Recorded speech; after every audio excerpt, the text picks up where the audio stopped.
I'm bleeding. You sure? Yes. Fuck.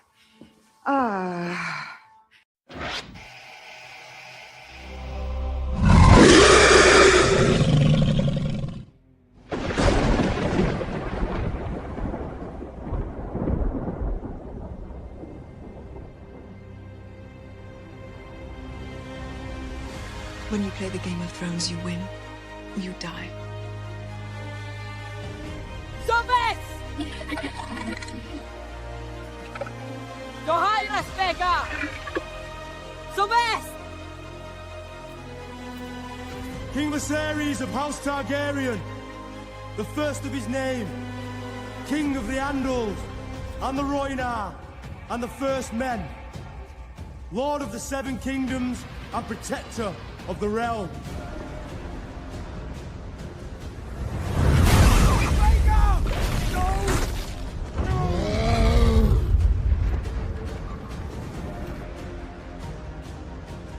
The realm will soon tear itself apart. If men do not remember the oath sworn to King Viserys and to his rightful heir.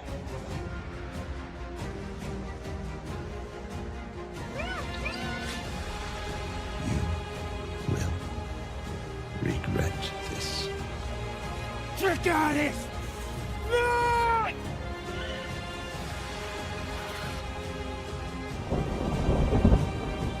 The Riverlands recognize the authority of the named heir Queen Rhaenyra and your own.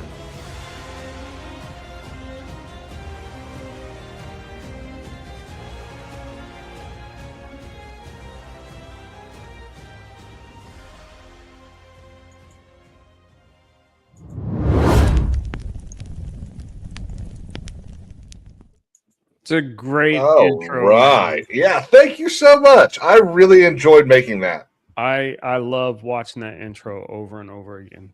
I think it's one of the better things that I have edited and put together. And you put the Rhaenyra that we're waiting for. Yeah, that angry, like burn the world Rhaenyra. Yes. Where is she?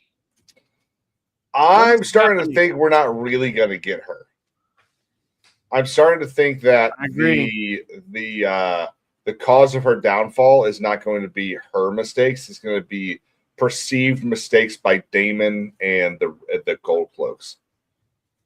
Because that's what I mean. We're getting like this copy of the Sons of the Harpy from Marine in Game of Thrones. And what are these, just cell swords? Like just they're getting paid off by. Yeah, I mean he's saying desperate times call for desperate measures. Sending them food. The people are starving. There's no money. That's my guess. Yeah. So he's like, all right, take out a few gold cloaks and I'll give food to your family. So I don't know, man. I thought this episode was kind of mid. There's a few high points, but there was also a lot of just. It's so funny that you say that because I truly like this episode. Of course you do. I genuinely think this is probably one of the best episodes since season 1. Oh my god. And it's so funny. It is so one day you and I will agree on something. Maybe when they do Hour of the Wolf, we'll agree. But I've got the same complaints that I think you do as well. That the pacing of this show is just non-existent. They don't know how to pace this show. You ever see The Princess Bride? Sure. Okay, when the little guy he's got Andre the Giant and the Spaniard, and he's like, "I'm waiting." That's how I feel. Yeah.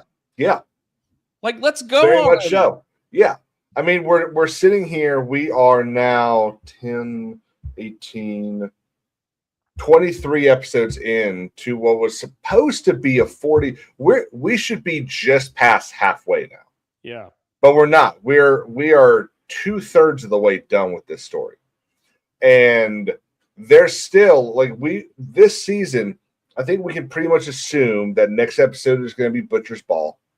The last episode, and this is what's weird about this, is the last episode is supposed to be kind of a calm down episode where you kind of see the fallout and the payoffs of everything that have happened that season.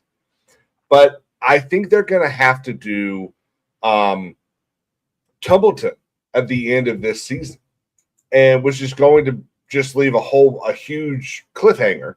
I want for mid-season. Tumbleton and Butcher's Ball should have already happened. So I've been backing the show. You've hated the show, and now I'm getting to a point where I'm like, all right, I've been waiting. What's going on here? Yeah. Miley Day, what's up? Mark Reality says, I was bored by every other scene. Thank you, and Mark. That's something that we're going to talk about because I've got 2 complaints with this episode. See this here? It looks like a blank piece of paper. That's right. Me and Mark are on it. We're on the same page. It's my notes. You couldn't see them. Boo. We're on the same page. Boo. Dude, like that's a Cajun Corey joke. Well, you're both bald. Maybe the sense of humor goes with the hair. So my overarching complaint, I've got 2 for this episode. I don't know why you got to make fun of that. I don't make fun of you. I've got hair. I could find other things. I'm sure you could. My 2 overarching complaints of this episode are, and one of them is the one that I've had of the season, or the show in general, really, is the pacing is terrible. They are spending way too much time on these little things. Like, I'll give you an example. The march of Kristen Cole and Freddie Fox through the swamp. Okay. We spent too much time on that. Now, I still really enjoyed it. I still thought that we finally got a little bit out of Kristen Cole that was like, that's the thing. He's accepted his fate. Yeah, but that's the thing. You got a little bit out of Kristen Cole. You said that right on the money. A little bit. Yeah. Mm-hmm. We've gotten a lot of Kristen Cole season 1, season 2. This season, he's useless. Yeah. And again, I think this whole thing is just, I won't say this whole thing. I think there's a ton of the pacing issues are due to the fact that this show is over budget and under budget all at the same time, which I don't know how you do that. And then we're halfway through season 3, and we should only be a third of the way through season 3. Like the fact that they've pushed 2 whole episodes, and now actually 2 for 8 episodes. They've cut 8 episodes from this show. Means that it feels like they've written this show for a 40-episode show. And when Warner Brothers came to them and said, hey, you have to cut 8 episodes, they didn't change anything. Yeah.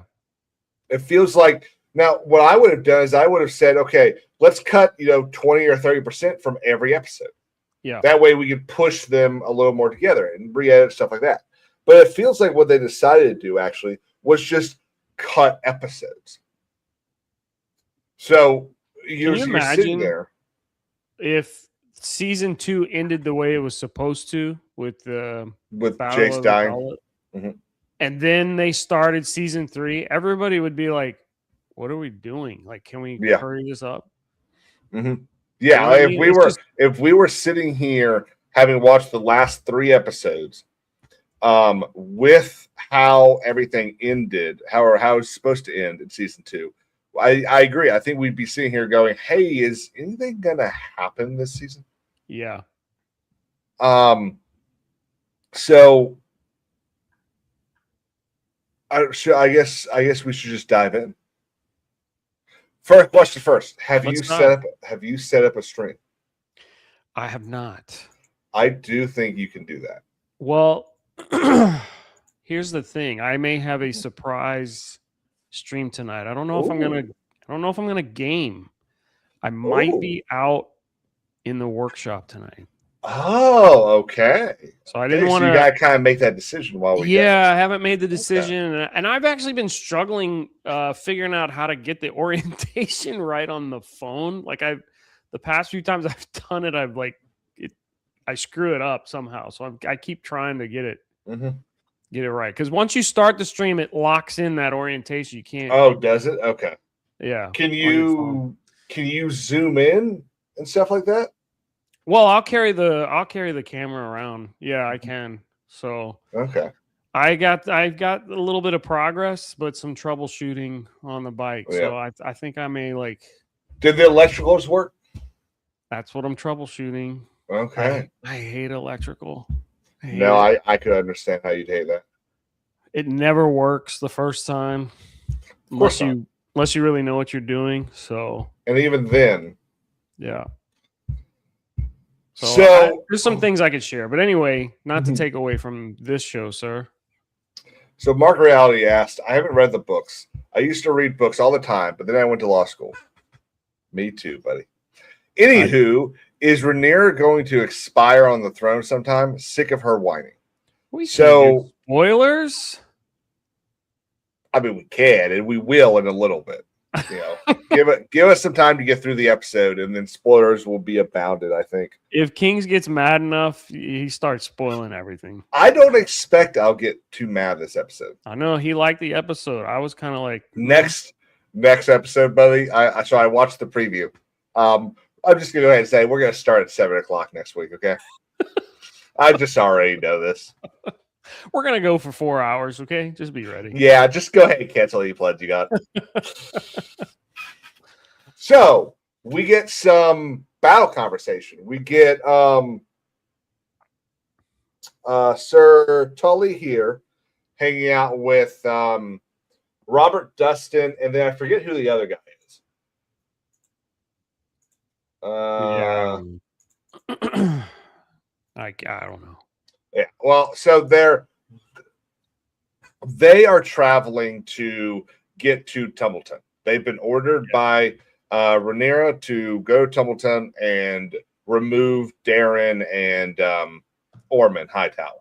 Right. Now, they've been trying to get there, but what's his name? Kristen Cole and his soldiers keep burning down the bridges. Yeah. Which goes to show why the twins are so important. Yeah. And we get a little bit of that later, but it's also a little bit of a callback to Game of Thrones. Like there's a reason why the twins and the Freys are so important in Westeros. What did you think of this? What did you think? We got a little bit of a council here, a little bit of a war council. Yeah, I mean, I don't know. I think this started off the jumping. Like we didn't get enough. Like I think I wanted a lot more. I don't want to like go into the next scene or the next time we see this with Kristen Cole. But we finally see some engagement, and it seemed to be kind of, I don't know, it was light. Well, and especially when you take what Kristen Cole said later in the episode about being the realm's greatest warrior. Right. And he had no honor. Mm-hmm. But we get a little bit of a fight here because the Cole and his minions show up to try to force this northern and Riverland force to the Stony Sept, which is basically the one area that they can fjord with the size of the army that they have. And their plan is to make them not be able to cross the river and join up with, or I guess go attack Ormond Hightower. Yeah. Who is currently occupying Templeton. Yep. And just took over the city and put all his soldiers with civilians so they couldn't bring fire down. Otherwise, they'd kill all the citizens of the town. The Quartering Act. Yeah. So they're making their way, and Kristen Cole and his band of merry men are making it difficult. Yeah. So now we get to Allison Rivers. Yeah. And so in the last episode, Rhaenyra basically told anyone that brings her to the head of Aemon the One-Eye will inherit the castle of Harrenhal. which would basically make them Lord Paramount of the Riverlands. Yeah, and she's not having it. No, no one. There's several people that are pretty pissed off about this. Yeah, Allison's one of them. She's got these abilities, and it's really. I don't know if she magic. Yeah, like so she's or magic. Is she using the curse on Harrenhal to Honestly, her advantage? Or I think how is this working here? I think she's part of the curse. We don't really know what Alice Rivers is. Yeah. So she's not having it. She's protecting Aemon. Now, when we get to Aemon, I have to say this scene I really like. This close-up of Aemon and the sapphire eye. Because you could, if you look closely, you could see that it's a cut sapphire. Like there's facets in the sapphire that's stuck in his. I thought that looked really cool. It was an awesome look. And he is having nightmares and visions. Well, he's very much suffering from the same thing that Daemon suffered from. Yeah. When he was here. So let me just. There we go. There it is. Look at that, man. Yeah. Yeah, you can see. And now this is one of the problems that all these HBO shows and really like Hollywood in general, I feel like, has been suffering with for a while now. Everything's dark. Yeah. And even when it's not, when it's supposed to be dark, like you could light this so that we could see everything and still believe it's dark. Take some lessons from the Battle of Helm's Deep. But it'd be cool. Battle of Helm's Deep. Let's refresh my memory. The Two Towers. Lord of the Rings. Oh, that. I thought you. Okay, yeah. Filmed at night, but you could see everything. Yeah. He's gonna be mad at me. I'm not that big into Lord of the Rings, but he's gonna kick me off the show. He's a stupid son of a bitch.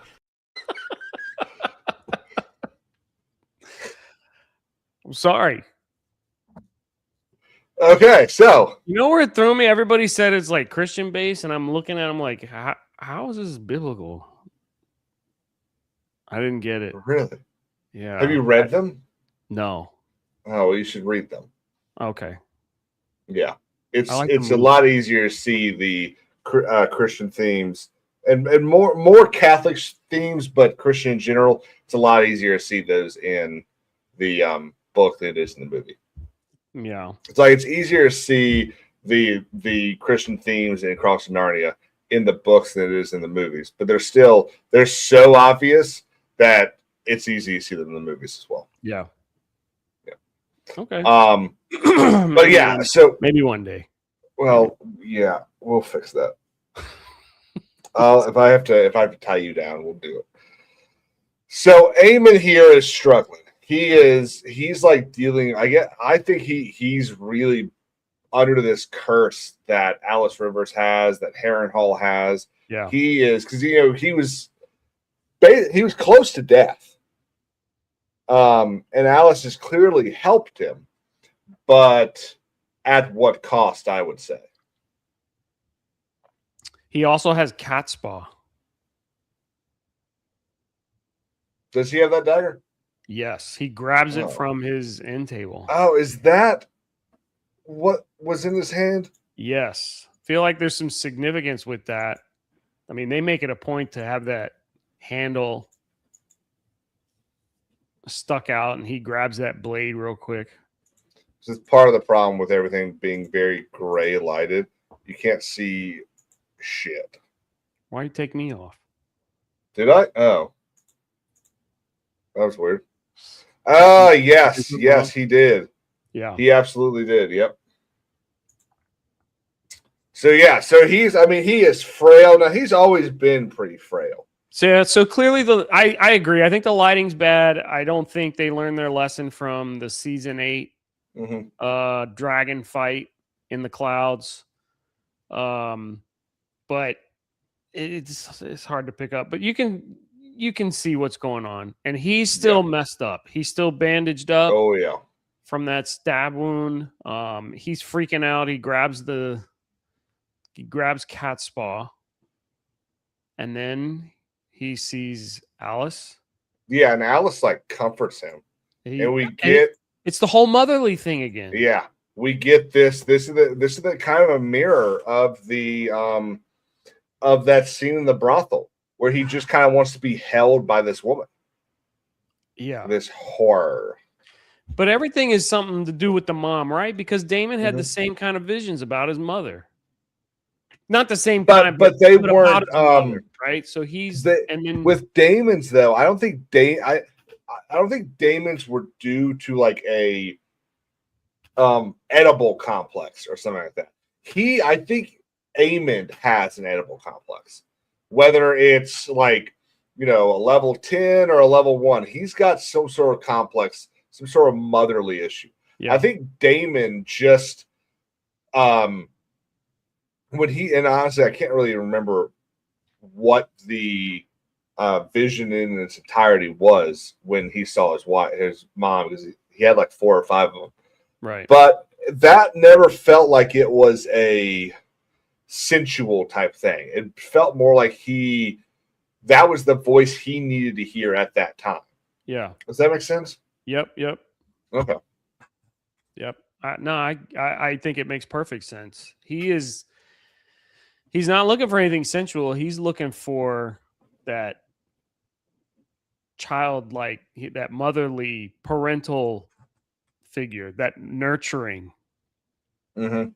And maybe he didn't get that. Everything went to Aegon. Yeah, I think Way to go, Allison. I don't know. I think Allison really fucked up being a mother for everyone. Yeah. Oh, So he fucked up, or she fucked up being a mother to Darren because she just sent him away. She fucked up being a mother to Aegon because she just kind of looked at him as her perfect child and didn't actually police him. If she had said something prior to him being, a what's a YouTube way of saying this, attacker, maybe that doesn't happen. She'd actually stepped up and taken responsibility for her children. Perhaps, but I don't think she didn't have a choice. However, Aegon turned out because he's the oldest, he's the heir. Mm-hmm. So she invested everything into. But he wasn't the heir. That's the problem. In her mind, in Otto's mind, it was going to be the oldest son. But it wasn't, not in her mind though, because her mind doesn't change until like an hour before Viserys dies. But the seed was planted. Otto kept pushing and pushed her for that. I mean, the seed was planted. She had it in her mind. Maybe she still believed, look, I'm not going to create a war over this thing, but he was already pushing her like Aegon will be king. Mm-hmm. But so everything went to Aegon. Aemon got forgotten about. And then she realized how bad she screwed up with Helena and Aegon and Aemon. When she had Darren, she's like, I'm not doing this again. Send him away. Send him away. Yeah. Somebody else. And by the way, I'm thinking the Darren story, the character development with Darren is really slow. Yeah. It feels very forced to me. And Ormond, like, well, we'll get to that. I don't. Now, one of the things that we will get to it, but I want to say this before I forget about it. One of the things I like about how they're doing the character development for Ormond is they're not just using Ormond to do it. So Allison has provided us with some character development. Yeah. Damon and Rhaenyra have provided us with some character development from him. So I feel like that's a better way of doing this, especially when you don't have those 8 episodes. Yeah. If you only rely on that character to tell you who they are, we're not going to know enough. Yeah, that's fair. I think you're right about that. But Ormond's not doing anything special either. He's just the same. Every time we see him, it's the same type of stuff. Mm-hmm. Yeah, in fact, the only real change we've gotten out of Ormond at all is the end of last episode where he just becomes kind of a sadist. Yeah. Yeah. And I feel like we get a glimpse of it. And again, we're jumping ahead here, but when Darren beats him at that chess Yeah. game or whatever it is they're playing. Darren immediately got scared, thinking, "Uh-oh, he's gonna go off." So he's a loose cannon. Yeah, and he clearly likes to win. Yeah, of course. So we get we kind of get a tale of as old as time here now. A maester showing up to a woman's room to provide moon tea so that she can lose a baby. Yeah. How many times we had this happen now? Quite a bit through the last 3 seasons. Yeah. So Rhaenyra's taken moon tea like Rhaenyra, 4 or 5 different times. Alicent has had it. Now Helena is going to be forced to drink it. They also gave it to the barmaid or whatever that girl was that Aemon took advantage of. Oh yeah, her too. Yep. Mm-hmm. Yeah. So yeah, they probably got a vat of it brewed up, ready to go. That's depressing. There's Helena But just you know what? When I playing with saw something on that, the floor. I feel like, okay, she wants Helena to take this, but how far into the pregnancy is Helena? That would be rough. Well, apparently, so look, I think we decided last week that she's at least 4 months in. At least. That she's starting to show, and obviously, I don't think she's starting. I think she is showing. I could see this being 4 to 6 months in, because she was hiding it, right? And then she kind of walked up in front of Alicent. And Alicent went, "Whoa, your boobs got a little bigger, daughter." All those big breasts, and was and looked down like, "What in the world?" Oh my god! Yeah, that's an old term, man. Remember that old term? No, you're a little older than I am. Yeah, breasts. Okay. All right, continue.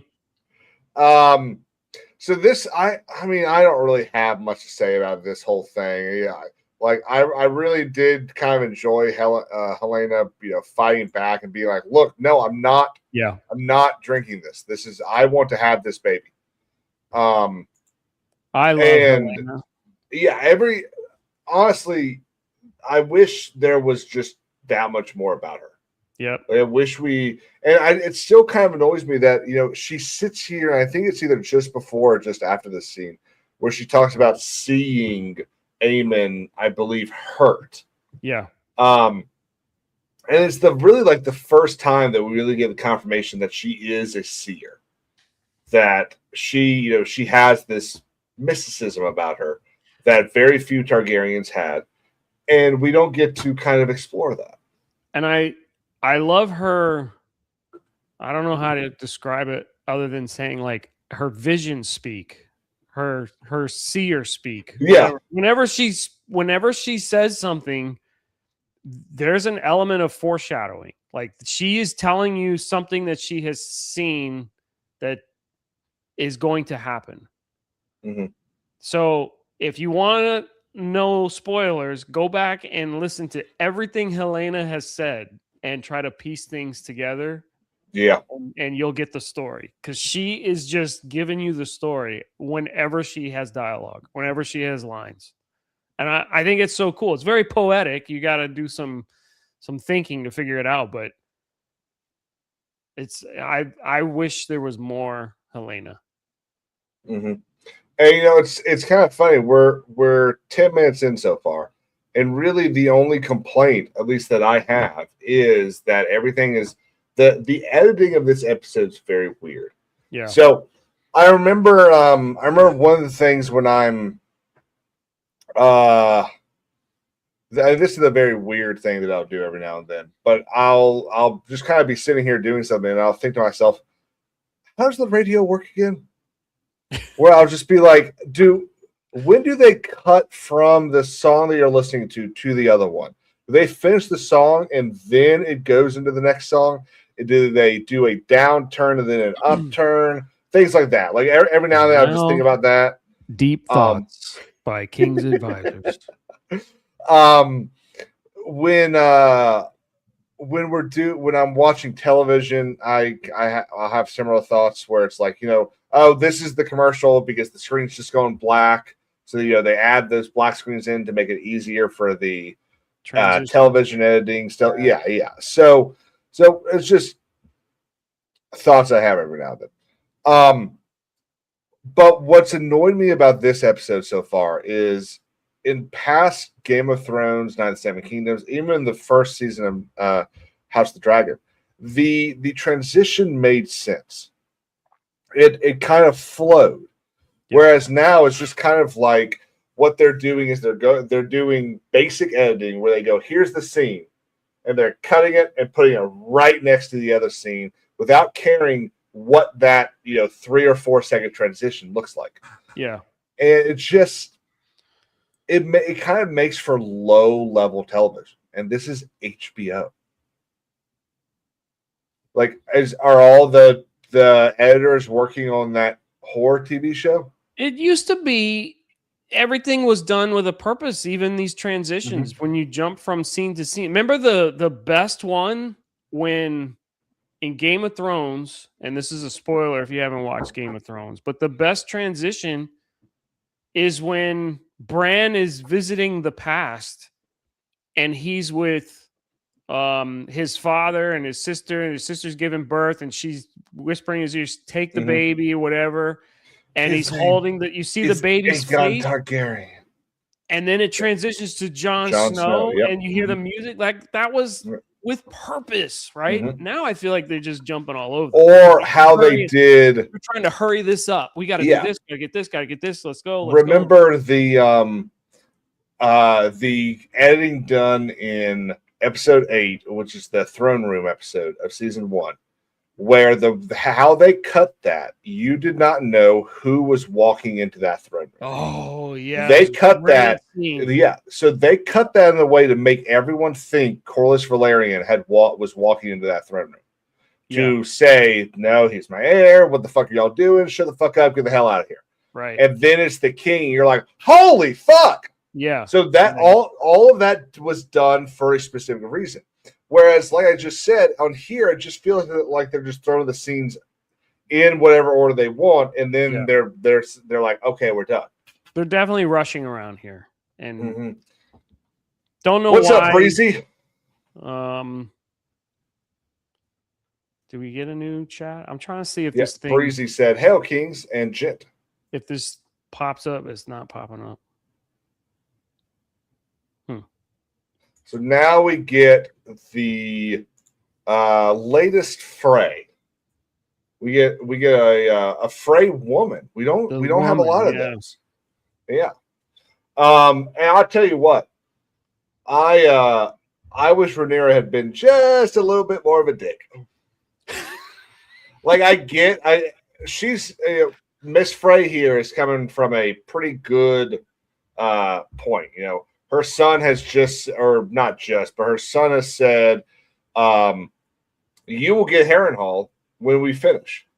And now she learns that the promise, which is what has pulled the twins or the Freys to her side, has allowed them to open the twins for the who does she say was on their way down?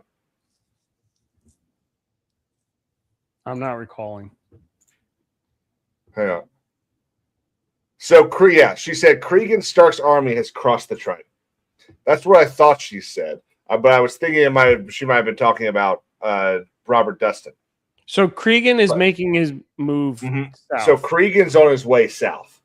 And we know that it takes a month for a caravan to go from Winterfell or from King's Landing to Winterfell. Month or months? Yes. That's a good point. I think it's months. Yeah, I think it's months. Because even in the first episode of Game of Thrones, she's like, we've been writing for months. The dead can wait another night or something like that. Yeah. And he's just like, quiet woman. Yeah, quiet whore. Lannister whore. So we get this. So now we know that that Cregan and his army is probably I would argue probably about a month and a half away. Yeah. Maybe a month. And now, obviously, there's a lot of stuff that has to happen in between that, which is, and Breezy, I'm sure you'll agree with us, is one of the failures of the show is we've got 11 episodes left, and a lot has to happen. Yeah. And, I mean, Butcher's Ball has to happen. A lot. Tumbleton has to happen. Second Tumbleton has to happen. I fear they've run out of time. They don't have enough time. They don't. So there's a lot of things we're not going to see. There are 1, 2. So here's what we're going to see.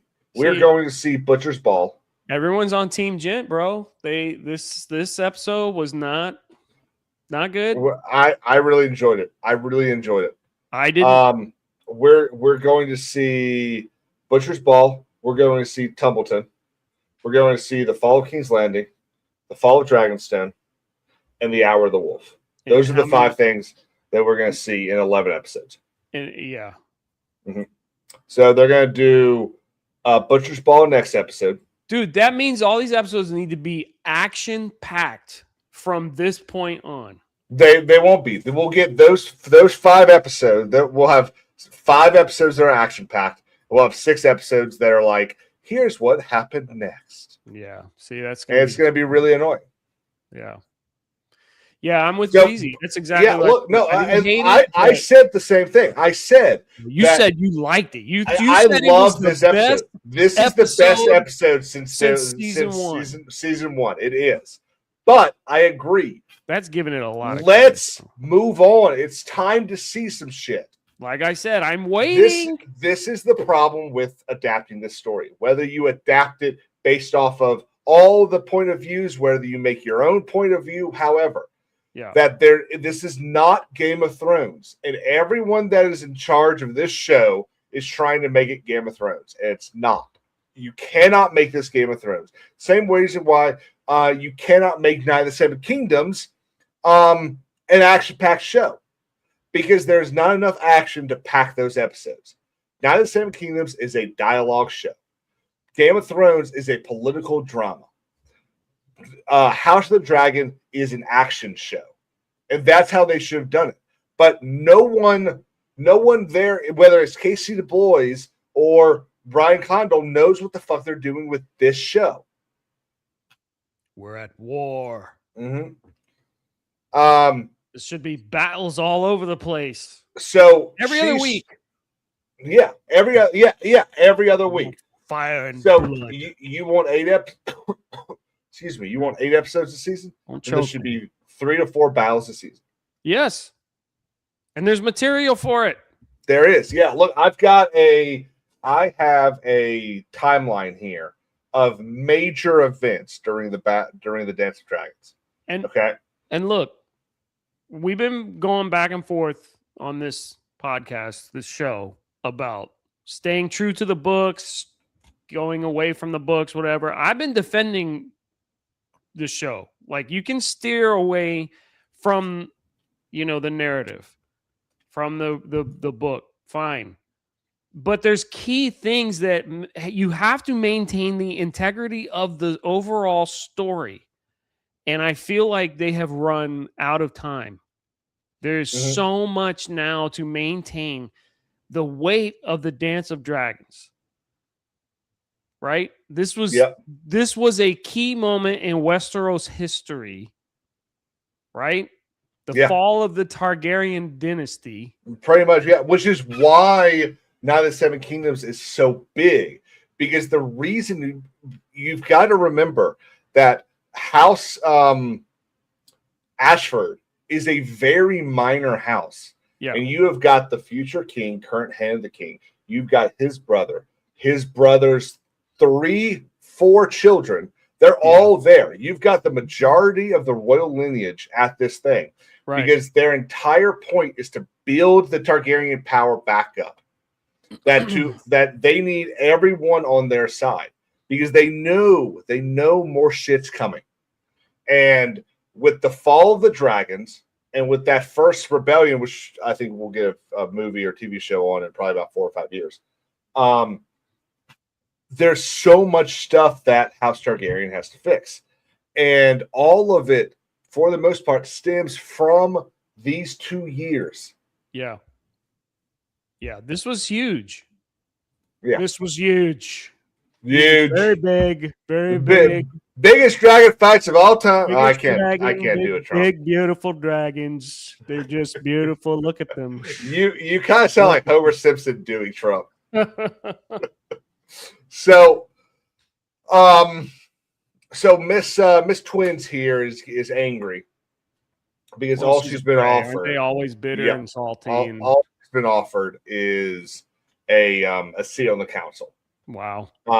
When she's complaining about not getting Harrenhal, and she after Rhaenyra gives her a look, she goes, seat on the council will be fine. Yeah. I did really enjoy this. Do you remember being in school, first day at school, whether it was a new school or not, and the guy next to you is telling you what the rules of the playground are? Yeah. That's all this is. Yeah. And he's perfectly talking about Missandei or whatever her name is. Yeah. The whore. What's his name? Torrin Manderly. Yeah. I like his character. Again, here's another one I would like to see more of. Yep. And they give him a few lines, and the actor, the talent, does some amazing stuff with it. He leaves you wanting more, and we're not getting more. And we're not going to get more. We're going to get a little bit of stuff, but we're not. The vast majority of his story comes after the Hour of the Wolf, so we'll never see his story. Yeah, which sucks because it's quite fun. And thinking of him doing it is like, oh, this is funny. Let's do it. Great casting. He's also the Muggle in the prequel movies, the prequel Harry Potter Fantastic movies. Fantastic Beasts, and where to find him. Yeah, he's the Muggle. Listen, he will forever be fanboy. Mm-hmm. Mm-hmm. Mm-hmm. Mm-hmm. You think I've been mad in the past? If they fuck up Hour of the Wolf, I will be furious. Well, we talked about that backstage. Mm-hmm. That's the wrap. And honestly, to be fair, it's hard to fuck up. They could literally just have Creakin cut heads, bang Alice Blackwood, and leave, and that would be fine with me. They're gonna do something like, okay, he'll take Alice, and then also take White Worm. That's your favorite character. I would like to go to the north with you. You just know how to make me angry. And of course, we get to hear her even more in this episode. She's sitting here just more. She is the thorn in Rhaenyra's side. Dang, if Rhaenyra would put her to death. I'm sorry. Was that you? Yeah, it was my phone. I'm sorry. That's okay. I tried to catch it. If they would just put her to death and appoint someone else, probably the guy that's sitting in that room that the little kid runs up to and whispers. If they would just appoint someone else, then we could get rid of this dumb bitch. So I like her now because Kings hates her so much. So we've got a black council going on here. And I like that they're talking about her too, which is so great. What'd you say? I'm sorry. What do you think about this black council? They're not black. What do you mean? She's an islander. That's the side, bro. Oh, the greens and the blacks. Oh, I love okay, we're all seriousness. I love this scene. I thought this scene was great. Mm-hmm. The guy whispering, Torrin. I loved it. That was that honestly might have been the best part of the entire episode. The best was though Damon getting so annoyed. I mean, that look he shoots across. Yeah, and then he's just like, it was so great, so great. The council's still made up of oddballs. yes, it really it's a isn't a very good council. And what is Miss Twins gonna be? Exactly, the Master of Laws. Right. Who even she just said you can have a seat on the council. Like, that's not very smart. Your kingdom, your reign is flawed right now. You got no money. The people don't like you. They don't trust you. You've got to reset and restart. And you're just grabbing people who whine loud enough and say, all right, you can have a seat on the council. Like, that's a terrible decision. Damon sniffed that out. He's frustrated with Rhaenyra, and we see at the end of this scene, he storms out. And he's like, okay, I don't care what you're saying. I know what the right thing to do is, and I'm going to go take care of this. And she has to then follow him. She gets embarrassed in front of these group of rejects. We got a lot of good Damon this episode. Oh, it was honestly, it was awesome. I think we said this 2 episodes ago, that if they just made the show 80% Rhaenyra and Damon chat with each other, it would be the #1 show ever. Yeah. Oh, yeah. I mean, it's so great to watch. And Damon's just, he's so angry. Because it's like, you know what you need to do. Let me loose. Let me clean your enemies. And everything that has put you on the throne will remain there. Yeah. And she wants everyone to love her. Now, speaking of blacks. Yes, so we get Adam of Hull and Baela Targaryen, or Baela Valerian here. Yeah, Valerian. Who is basically filing a report on what they've seen out in their search for Vhagar. And it's not much. I believe they found a place that he might have been like 2 days earlier, but other than that, he's not there. There's Breezy beat me too. Not yet. I wasn't gonna say that. Not yet, but I do. But they're definitely gonna end up doing it. There's a little bit of a connection there, right? Like, I'm picking up I'm kind of into you vibe. Someone said it on like the 3rd episode, I think, that they're replacing a whole bunch of storylines, and one of them is going to be who Bella ends up marrying. Yeah, and that she's going to end up getting with Adam, and I definitely agree with that. That's going to end up happening. But it's going to be a little bit longer. Yeah. Like, I think it's something that we see, like him leaving her chambers in like 4 episodes or something like that.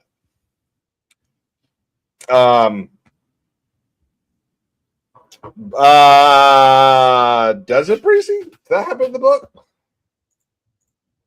I don't know.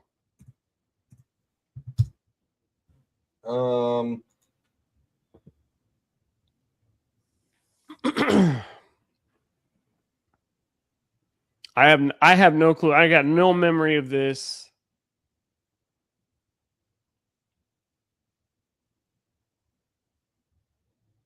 When did that happen?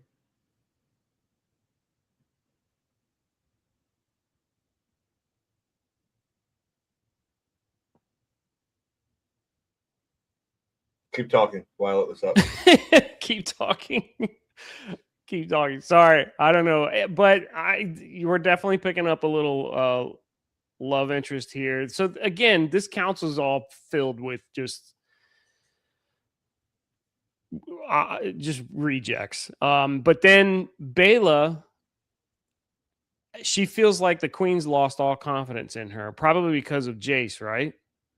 Yeah. She definitely thinks that Jace's death is still all her fault, right? And she feels. I think she'll feel guilty about it forever. And then what's his name? Alan. I get him mixed up. Adam. Alan is on the council. Yep. Adam is the dragon rider. He is like not helping her cause. She wants to prove that she can do it, and he's like, "Well, she needs rest. She needs to eat." So he's he's saying she shouldn't go, and she's like, "Wait a minute, I can do this. I can do this." Breezy just said he looked it up, and he's right. I don't believe he's right.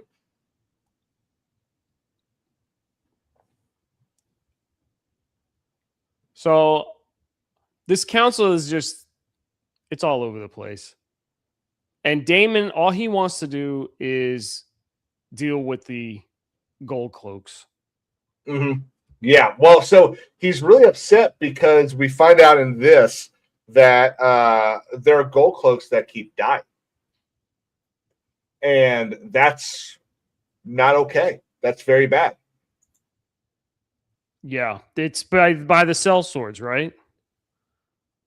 I don't think we know who it is.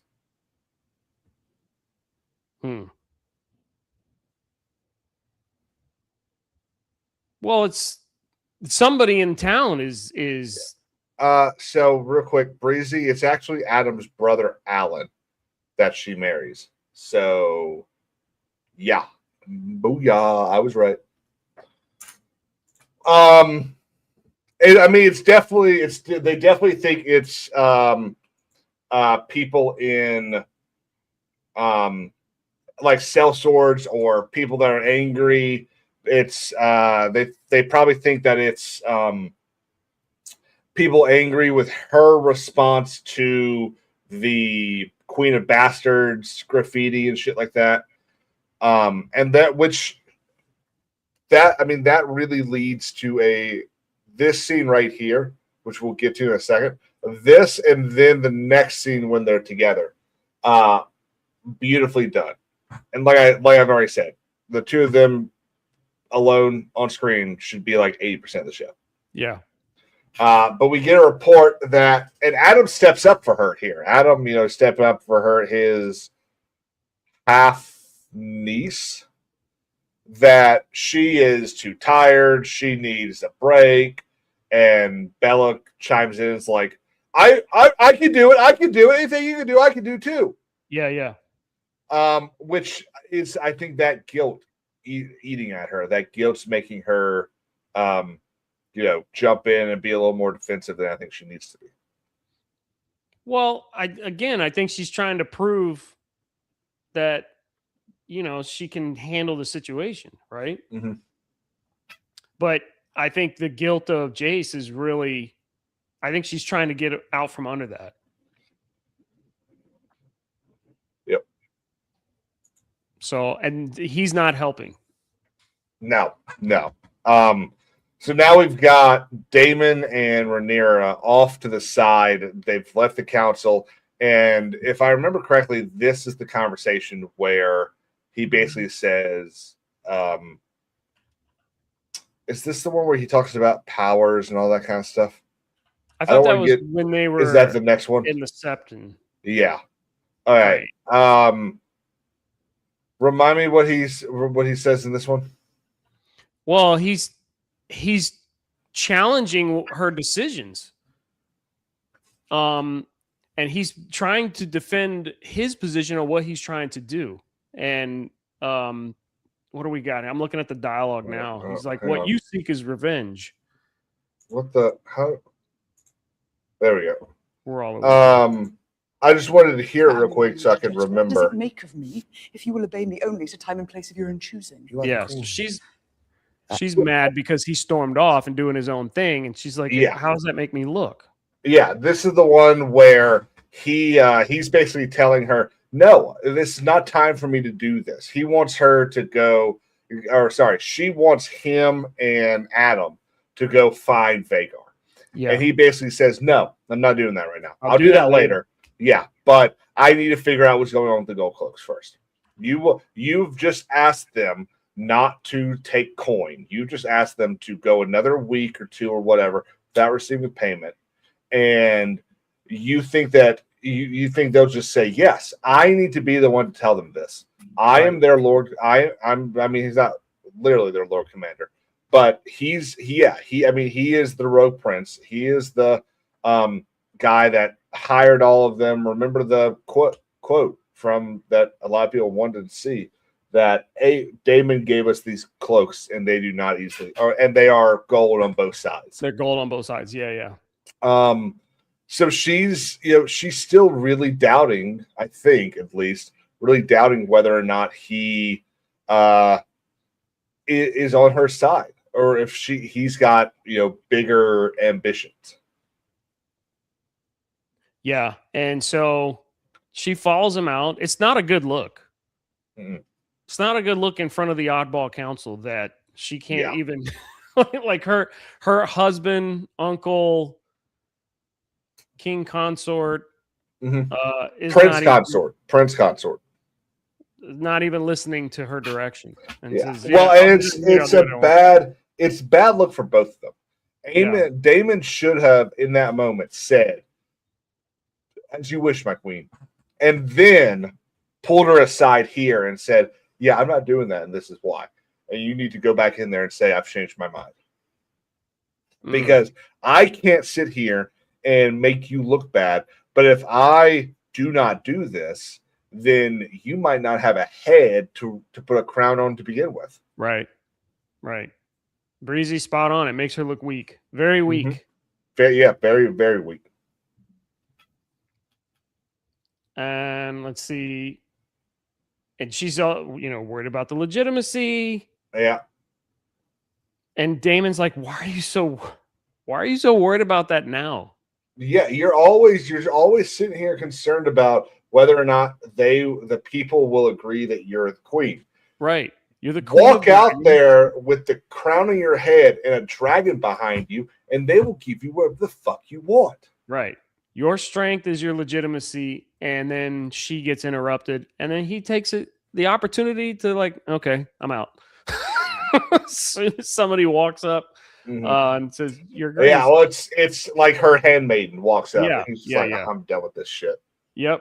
And but now we get the thing that we've been waiting for, because she summoned Joffrey, because Joffrey is next in line. Yeah. So we get Aegon and Clubfoot. Yeah. And again, dude, if 80% of the show is Daemon and Rhaenyra together, the other 20% is Aegon. I have a question though before we get into this. So the interesting thing, she summons Joffrey. Yeah. Joffrey comes to King's Landing from the Vale. Yeah. Right? The handmaiden says he's asked for you. And she's like, she looks like shaken a bit. And then she's like, I'll come when I'm able. Why didn't she want to go see him? What's her hesitation? I didn't quite put this together. What is her hesitation with the whole legitimacy thing? He's asked for her just there right at the end of that scene, right?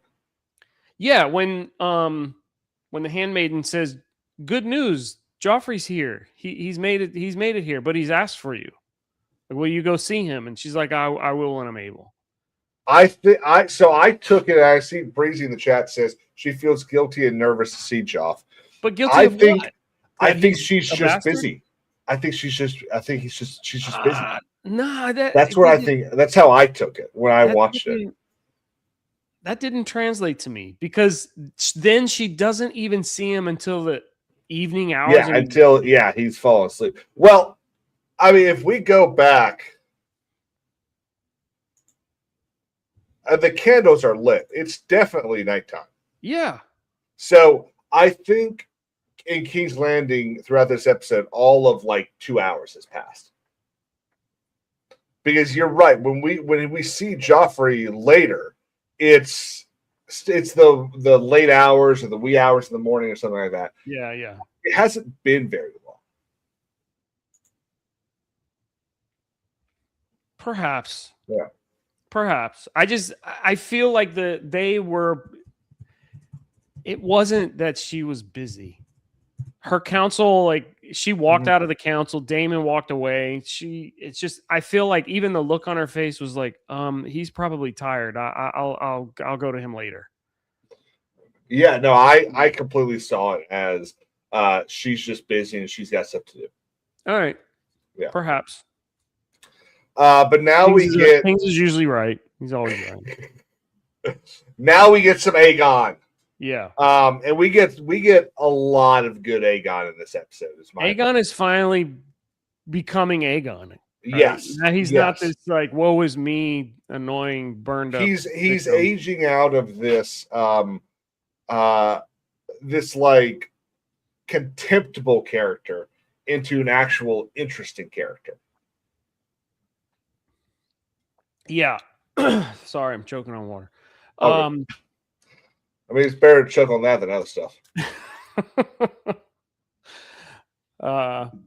No, he's getting, I think he's getting impatient with what they're doing. Just wandering around. I think he's getting angry. He just had to kiss in the last episode, he had to kiss a poop covered boot. Yeah, shitty boot. And I think he's had enough of this. I'm the king. And it's time for me to make a stand here. We're gonna do something. Whatever. So this is the Aegon scenes, because there's 3 of them in this episode. Is a great example of the very poor execution and editing. Yeah, because Lee, where does it look like they are right now? In the woods? Yes. Why are they in the woods? Oh, they've left where they were in Rook's Rest. He had kissed the boot, and now they've left. Clearly, I mean that has to have happened, right? Right. Yeah. Then they go back. Then they're back in Rook's Rest. So why are they wandering around the woods? Yeah, the woods. Remember, we've seen the battlefield of Rook's Rest. There are woods within like a kilometer of that entire castle. So their job was latrine detail, right? Honestly, I'm not sure what their job was. What surprised me, because he had to have one bucket with pee and the other. Oh, that's right. He had to separate the human waste. Gotta keep them separated. If y'all know where that's from, you are I am a fan of you. So, I don't know where it's from. From a you probably don't. I mean, it's from a. Do you watch or do you do fantasy football? I haven't in a while. Did you watch the fantasy football TV show, The League? No. Okay, it's from The League. Okay, no, I wouldn't get it. People don't like to play fantasy football with me because I don't trade. Okay. They get so mad. And then I'll try to trade when it's too late. They're like, no, man, you waited till the last minute. Forget it. I'm like, okay. I mean, you're taking this way too seriously, bro. I like to trade, but I do kind of, my guys who I drafted. And I'm loyal to my guys, man. Yeah, we're going to sink or swim together. Yeah. You work with what you got. From here, we get more of the bitch, the White Worm. Oh, yeah.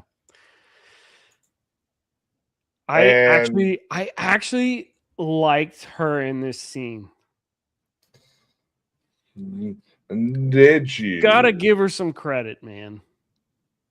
I mean, I don't have to, but I get she's the mistress of whispers. Did you not think I would find out what you are doing?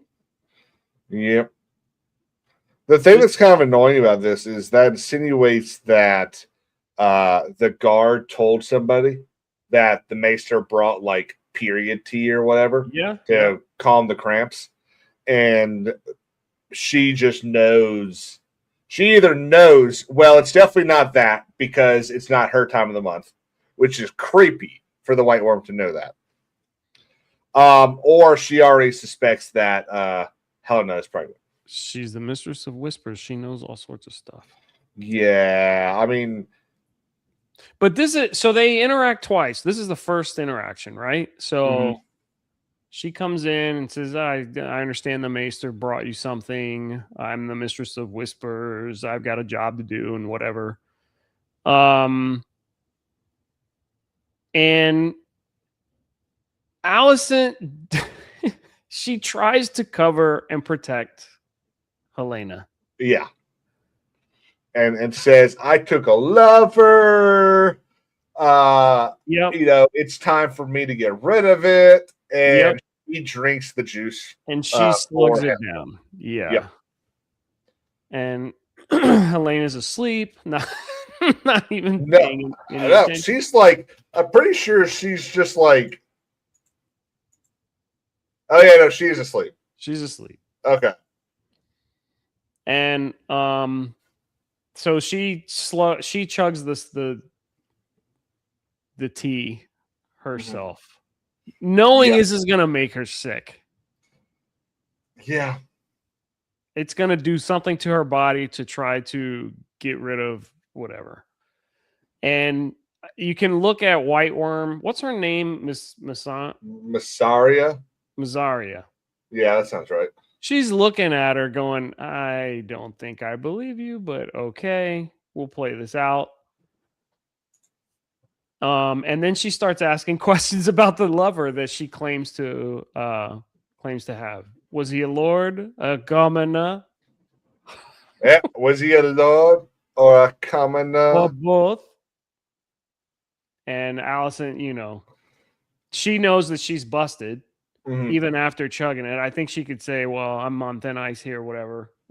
Probably feels that way. So now she tries to play a little word game with her and tries to talk to her like woman to woman type stuff. Yeah. Right. And then I guess she thinks it works. I'm trying to remember. She appeals definitely to her. Go ahead. I was going to say she appeals to her, coming up from Flea Bottom and yeah, she kind of she says, you as most people are aware of the indignities we women endure. Yeah, and she also is like, you should be understanding of my situation because you were once a prisoner too, if memory serves, right? And then that's it. A quick jump there. Yeah, no, I mean, I honestly, if we just fast forward everything that woman says, I'm good with it. But now we get more because you hate her. Now we get back to Freddie Fox and the Hightower host that is away from Ormond with Kristen Cole. We find out that this is about half the forces that they had when they were first there with Harrenhal. They've lost about half their soldiers. And this scene was cool. It was, I guess, not cool. It's just very interesting to me because they're just walking and having a conversation. Then all of a sudden the horses freak out. Yeah. Which, and it's funny because I don't know why I've done this the last 2 episodes, but I was watching this on my phone instead of like on my TV. But I'm watching this on my phone and I just kind of looked away for a little bit. Yeah. Not even that long. 5 seconds. And if you remember in the very first scene with the War Council, Robert Dustin says, release me and my Grey Wolves, and we will hunt them down and force them into whatever path we want them in. Yeah. And I assumed that in the 3 seconds that I turned my head and started hearing the horses going, that there was a battle. That they had like come in from the sides. Yeah. And then I looked back and I saw the scene where they look at the horse's hoof, and they see the thing embedded in it. Yeah. And I was like, oh, fuck. Now, here's what I didn't like. So the horses are walking, and they step on one of these things that clearly has been set up, a booby trap or whatever, that have been spread out all over this part of the forest, the woods, whatever. Kristen Cole gets thrown from his horse and lands spread out flat on his back. Never hits one. Why didn't he land on one of these spiky things? For a horse hoof to step on one, I mean, and a bunch of them started falling. Why? They have to be spread all over the place. Why didn't Kristen Cole land on one? I think it's just he's thrown from his horse, Breezy. He can't control how he lands or where.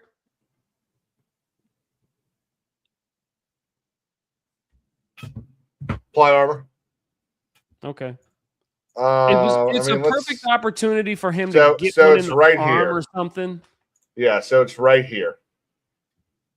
You know, let Kristen take a battle wound. Like there's one that falls there. Yeah. And Kristen that really one gets thrown though. that one was behind Kristen. Yep. Oh yeah, he gets thrown yeah. and dropped hard. I mean, I guess it's just, you know, they're not everywhere. It's not just like a blanket of them It's laid just down. They're so, just placed. but a horse can step on one. Yeah, well, plot It just armor. missed opportunity. I think some of their men could have fallen and taken one Mhm. at least. Show him that he landed close to one, didn't get hit, but missed opportunity. It would have been cool. Well, and it would have been nice to kind of see a little more of the degradation in their army. Now, we definitely see it later, but this could be, you know, one of those times to kind of see the decline of leadership that it kind of, I assume we're getting with Hightower and with Cole. Yeah. Is this the next? So then, I don't remember this one. yeah, this is the next time that. Oh yeah, she's sick. Yeah, but no. So but it's the next day. Yeah, this is a lot of watch. It's not a lot of listen in this episode, in this scene.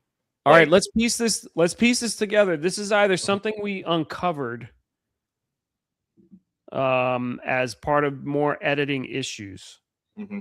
Because you've got Rhaenyra not going to Joffrey. But here, oh yeah, we got next day. I think it's an editing issue because it really does seem bright out too. Yeah, it really does seem in that scene, and we need to pick it up a little bit. But it really does seem like in that scene that it is like 4 hours later. It's the next morning or something like that. She's not different, and days she's in later. different clothes too. Yeah, Alice. yeah. Yeah, I think this is just one of those things where they've decided they need to put this scene here, which doesn't really make any sense because the entire purpose of this scene is for us to see her sick. That's it. That could have gone at the end. Yeah. Or before the actual ending. And now we get conversations between Sir Luthor and Daemon. The other thing about Allison, we see her sick, but then she's also contemplating an escape, and she's got her. She touches her chain, like, well, this will be of some value to somebody. Maybe I can get some help, and whatever. You can kind of see she's plotting something. She's looking at her necklace. I think that's when she's decided to be more proactive about an escape, rather than just kind of hoping that Rhaenyra will be nice to her. Because she's kind of, I think she's been content to just kind of be at King's Landing until right about then. That's when I think she truly believes I cannot stay here. Or Helena cannot stay here. Helena, Helena. I keep doing that. That's what maybe you're right. We got to get George R.R. Martin on the show to get some pronunciation of these characters. George will never go on anyone's show because they'll lie to him and say, "Oh, we just want to talk about what you've written." And then, hey, when's the fucking book, you asshole? Well, I'm sure he's busy writing it. I have a beach house in Iowa to sell you. So Daemon and Sir Luthor. Luthor, who's the captain of the Gold Cloaks, I guess. Yep. He's Lord Commander of the City Watch. Now, where are they? They're just walking around the Flea Red Bottom. Keep Gardens, or no, I'm pretty sure they're in Flea Bottom. Okay. So this thing from most of this, it doesn't look very Flea Bottom-ish. But my problem with that is there's poor looking people. Yeah, but like this guy right here looks kind of merchant-y, And Flea Bottom is supposed to be like where all the whores and the poor people are. I mean, they gotta have. I'm sure they have their own stores, merchants, right? I'm sure they gotta have something. Maybe, but I'm not gonna knock it for that. I mean, no, I'm not either. People. The So, town doesn't look like worn down at all. It actually looks right. And now we get to, and this is my complaint about this thing. It is really gratuitous. Oh, well, that too. In fact, that's great. They're hearing that their Gold Cloak's dead, so they're getting ready to go see that. Yeah. This Breezy asked me earlier. I don't remember. I don't think it happens. I think it's sort of insinuated that there's issues between the Gold Cloaks and people, but it's never it's never really dived into that they are killing Gold Cloaks or that Gold Cloaks are just straight up slaughtering the civilians. This feels like stuff they've taken from Game of Thrones, where they use the City Watch to go kill Robert's bastards. Yeah. And then the Sons of the Harpy attacks in Marine. Is it Marine or it's not Karth, right? No, it's not Karth. It's Karth. gotta be Marine then. It's gotta be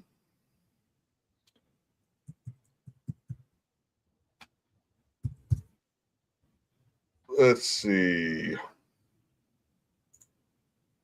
Hey, yeah, it is Marine. I couldn't remember if it was Marine or Yunkai. I knew it wasn't Astapor. But yeah. So it kind of felt like they were trying to do this callback to that, which isn't, I don't really think it's a problem. It's it's kind of nice to reference your old stuff, especially things that the fans enjoyed. But I don't know. My whole issue is that it's very, very violent. And it should be kind of quick and sudden. Yeah, and I think if it hadn't been so violent going on, the thing at the end would have been a little more. Oh my god! Well, the thing is, somebody would have seen something, because that kind of that takes a little bit of time. Some time. Mm-hmm. A clean death, a soldier's death, real quick. They clearly did not know about Zeus's law. So. But here's what happened. So the little kid takes witness to the finding of the Gold Cloaks, and Damon and the captain showing up to the bodies of the Gold Cloaks, and then runs off to some house somewhere and whispers into this guy's ear, who's lighting. I don't know what he's doing. Yeah, I think honestly, knowing what we know about Ormond, I think he's saying prayers to the seven. Okay. So, in the very next scene, he's not burning a message, right? But then he sends one off. Yeah, gold blood spilled, 3 marked in the tally. The account lies open. So Ormond has clearly opened up a bounty on the Gold Cloaks, and I think, and this is his attempt to turn Rhaenyra and the Gold Cloaks against the people, because Ormond wants Gold Cloaks to die, which make the Gold Cloaks angry, which then make Rhaenyra angry, which then makes Rhaenyra do bad stuff, but basically saying, "Hey, okay, kill them all then." Yeah, burn them all. Which then turns the city or the people of King's Landing against her. Is Breezy right? That's the guy who was on top of the castle when Alicent tells him to open the gate. Are you talking about when? So we did get to see him. Yeah, it sure is. So we do see this guy. So why wouldn't he open the gate? Is it? So we see him there.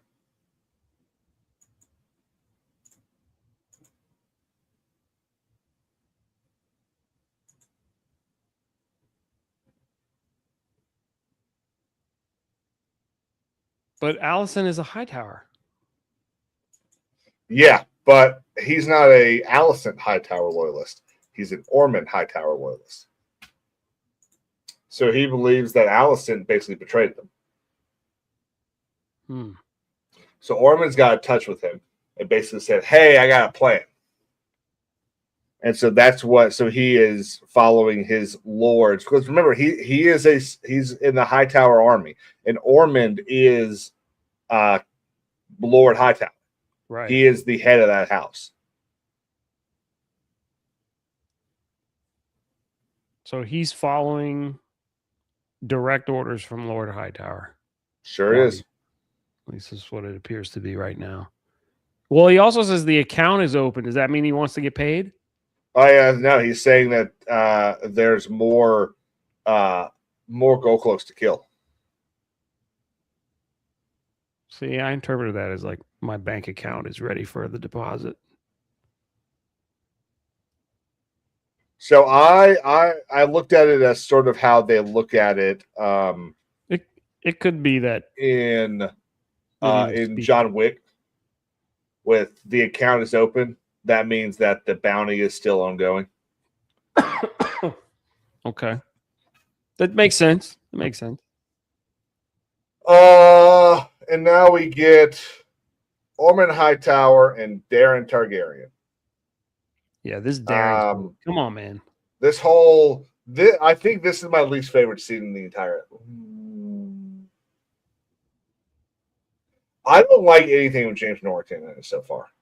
This actor's name is James Norrington, and he played, I believe, Harold Godwinson in Kingdom and Conqueror, King and Conqueror, story about Battle of Hastings. And Ormond's just too much of a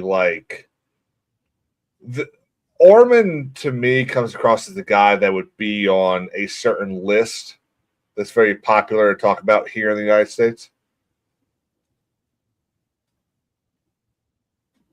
Epstein.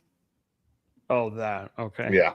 Or I don't like Ormond at all. I think he's sleazy. He's evil. He's. I do love that they do seem to be kind of building on the Maester and Old Town conspiracy to destroy the Targaryens.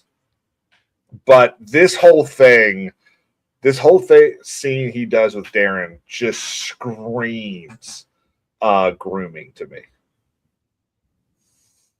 Yeah, I'm picking up on that. What's up, Sean? Sean's the man.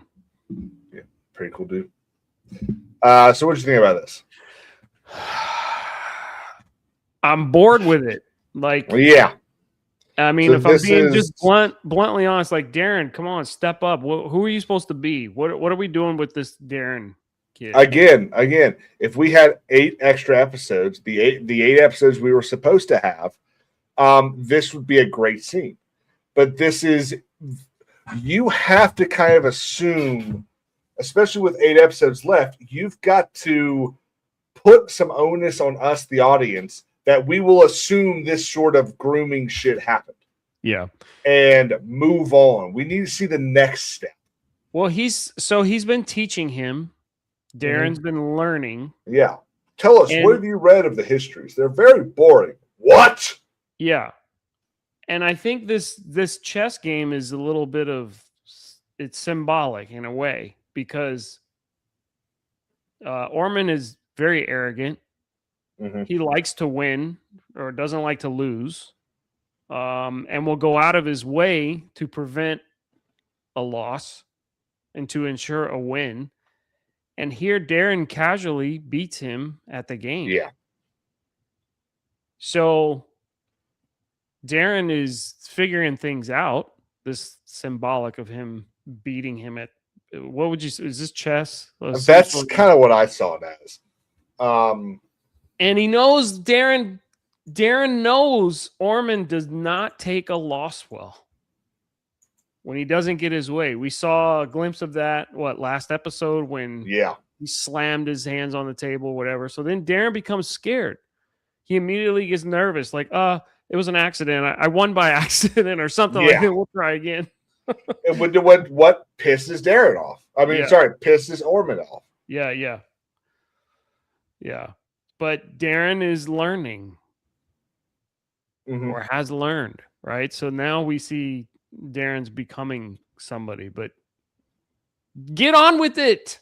Yeah, I mean, we get to see that gold coin. So this whole scene. Yeah, he didn't say. Forgive me. He did not say it was an accident. He said he was lucky.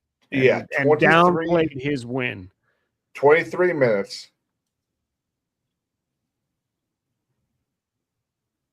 I mean, this is 5 minutes, 10 seconds. This is the longest scene of the entire episode, I think. Yeah. And usually when you have usually that longest scene is the important, the reason that episode was made. Like the purpose behind this episode should be whatever that long scene is. And if the purpose of this episode is just more showing us Ormond's a dick, Darren is kind of being groomed a little bit. Yeah. We got that. We already know that. You don't need to show us again. Yep. Got it. Tracking. Yeah. Gawain tells Cole that he was a sore loser when they were kids. And I agree, Breezy. We definitely see that here. More sneaking around by Allison and Helena, planning the escape that they're going to attempt, and Helena's just not about it. No, not without my daughter. Nope. I want my daughter. Yep. Jihad. Which makes sense to me. She's like the only real mother in the whole series. Yeah. I mean, it's quite. She's. What mothers have we seen? Cersei, terrible. Catelyn, kind of terrible, at least to John. Oh, she was horrible. Her sister, Liza, terrible. Oh. Batshit crazy. Yeah. Allison, terrible. Rhaenyra, terrible. Terrible. Emma would be the only one that I would say is not terrible. And that's Rhaenyra. Maybe, but she only had Rhaenyra. Yeah. She had, 10.5 minutes. I mean, he was too busy trying to make a son. Yeah. She did tell her early on, like, you stink of dragon. Go take a bath. Yeah. But yeah, now we get. Oh, I don't remember this. This is more. So this is Adam and Bella. Yeah. I'm assuming just based on She Won't Look at Me. This is the conversation about how Bella feels about Rhaenyra and whether or not she's guilty of, or either guilty of the death of Jace or guilty in the eyes of Rhaenyra. Yeah.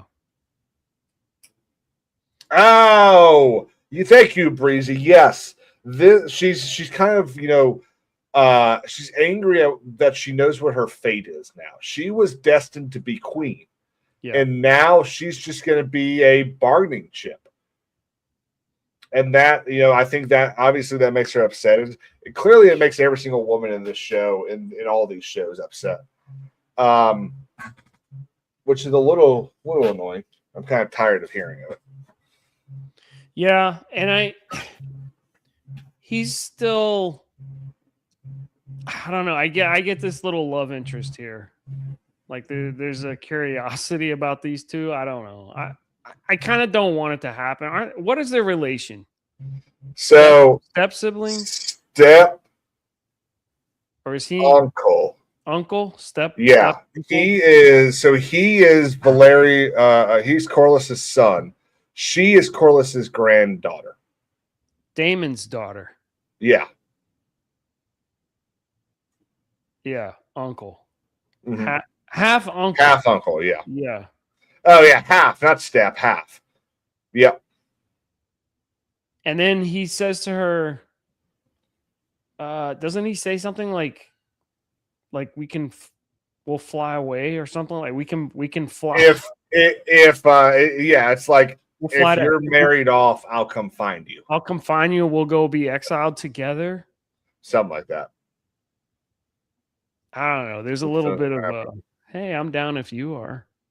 Yeah, it does kind of seem like they're testing the waters on that DTF. Yeah. And then from here we jump back to Eamon. Yes, we do. We get to another one of the more interesting scenes in the whole episode. And they're talking about Vagar. Mm-hmm.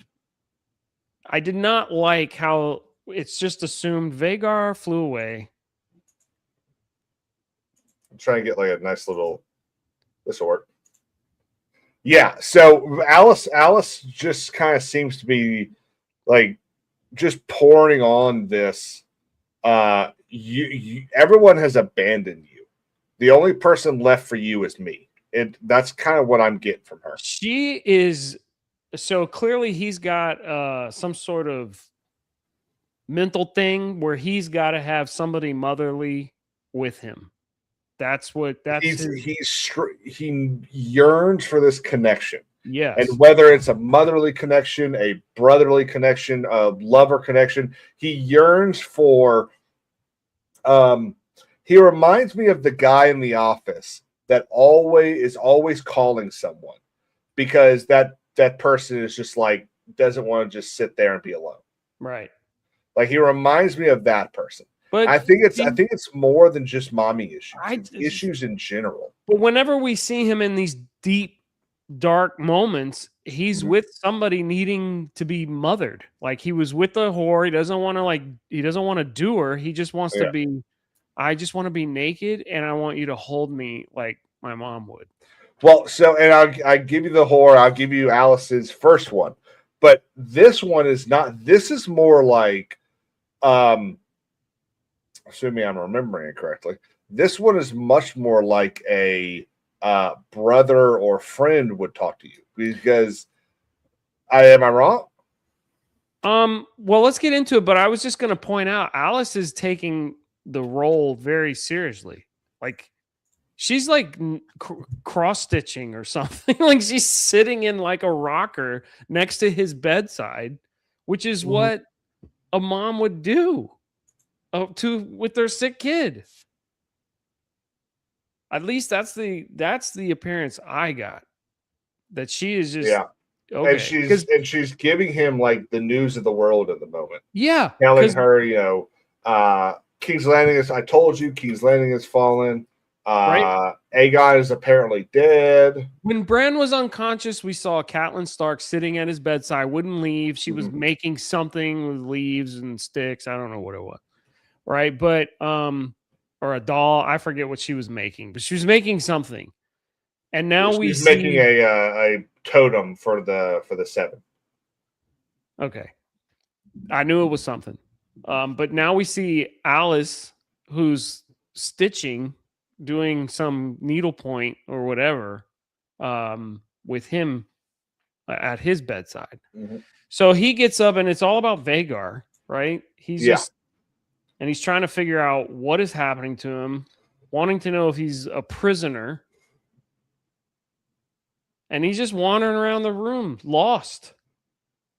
So I just played 20 seconds over here on my other monitor.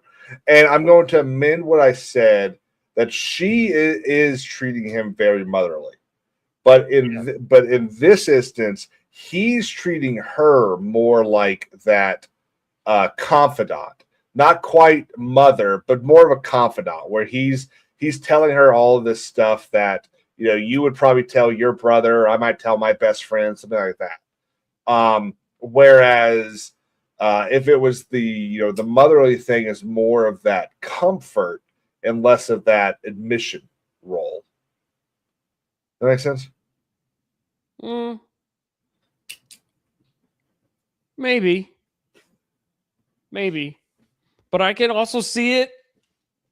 I don't know. I can see her just acting like this. I mean, the whole thing's weird. It's very weird. He's clearly hallucinating and seeing stuff, but he wants to find Vagar, right? I mean, he's like, well, that's the one relationship, one connection he has. Yes, she won't abandon me. That's his. Right. And then the mom or Alice is like, how do you expect to do that? What if that dragon has fled, right? Let me be the voice of sense, of common sense. So in the next scene, if you jump ahead, they're on a balcony. He's like looking around. Yeah. So he's just sunk down and he's talking to her. Yeah. We get another good shot of the eye. Yeah. I really do enjoy. I'm really happy they decided to take off the freaking that patch, eye patch, and give him, yeah. Wait a minute. Looking at some dialogue here. He even talks about his mother. And yet our mother. And she says, the child that grieves sometimes is us.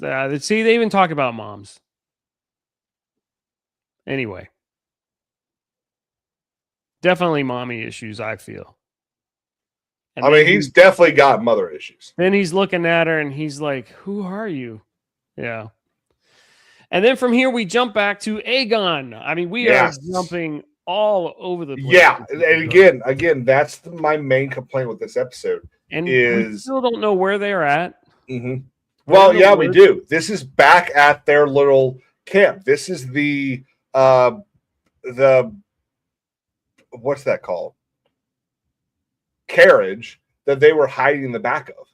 So they journeyed back to their own carriage. That's all. To go back to, and then to go back to Rook's Rest. So why are they here? Yeah. This is poor editing. And again, this is proof that what's happened here is that Ryan Condal and the people in charge have been sitting there editing the show, and they've gone, well, we need to take this scene and put it back here because we need more Aegon over in this episode to lead up to this. People aren't going to enjoy this part, so we need to take this speech and move it over here. That's what we're getting in all of this. That's why they've left Rook's Rest. But the dialogue is really interesting to me between these two. I mean, Aegon, you could already see him building up to this. I've had enough of this sneaking around. And by the way, the makeup artist, he looks awful. Oh, looks like, yeah, I would not want to be him. The ear cavity is just, he looks awful. Well done. Bravo. But does Clubfoot have enough of him too? Because the dialogue, he basically told him, Clubfoot, you are a piece of trash.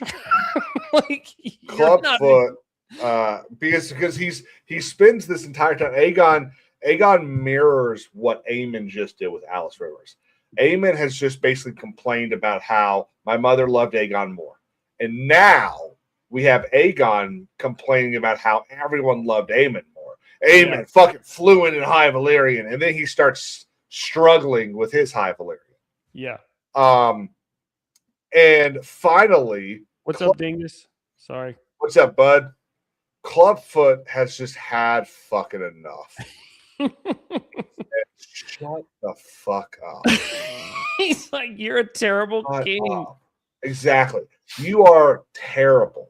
But you're also a terrible person. Oh, you didn't have someone instructing you in the sword. Look at how the vast majority of your people have lived.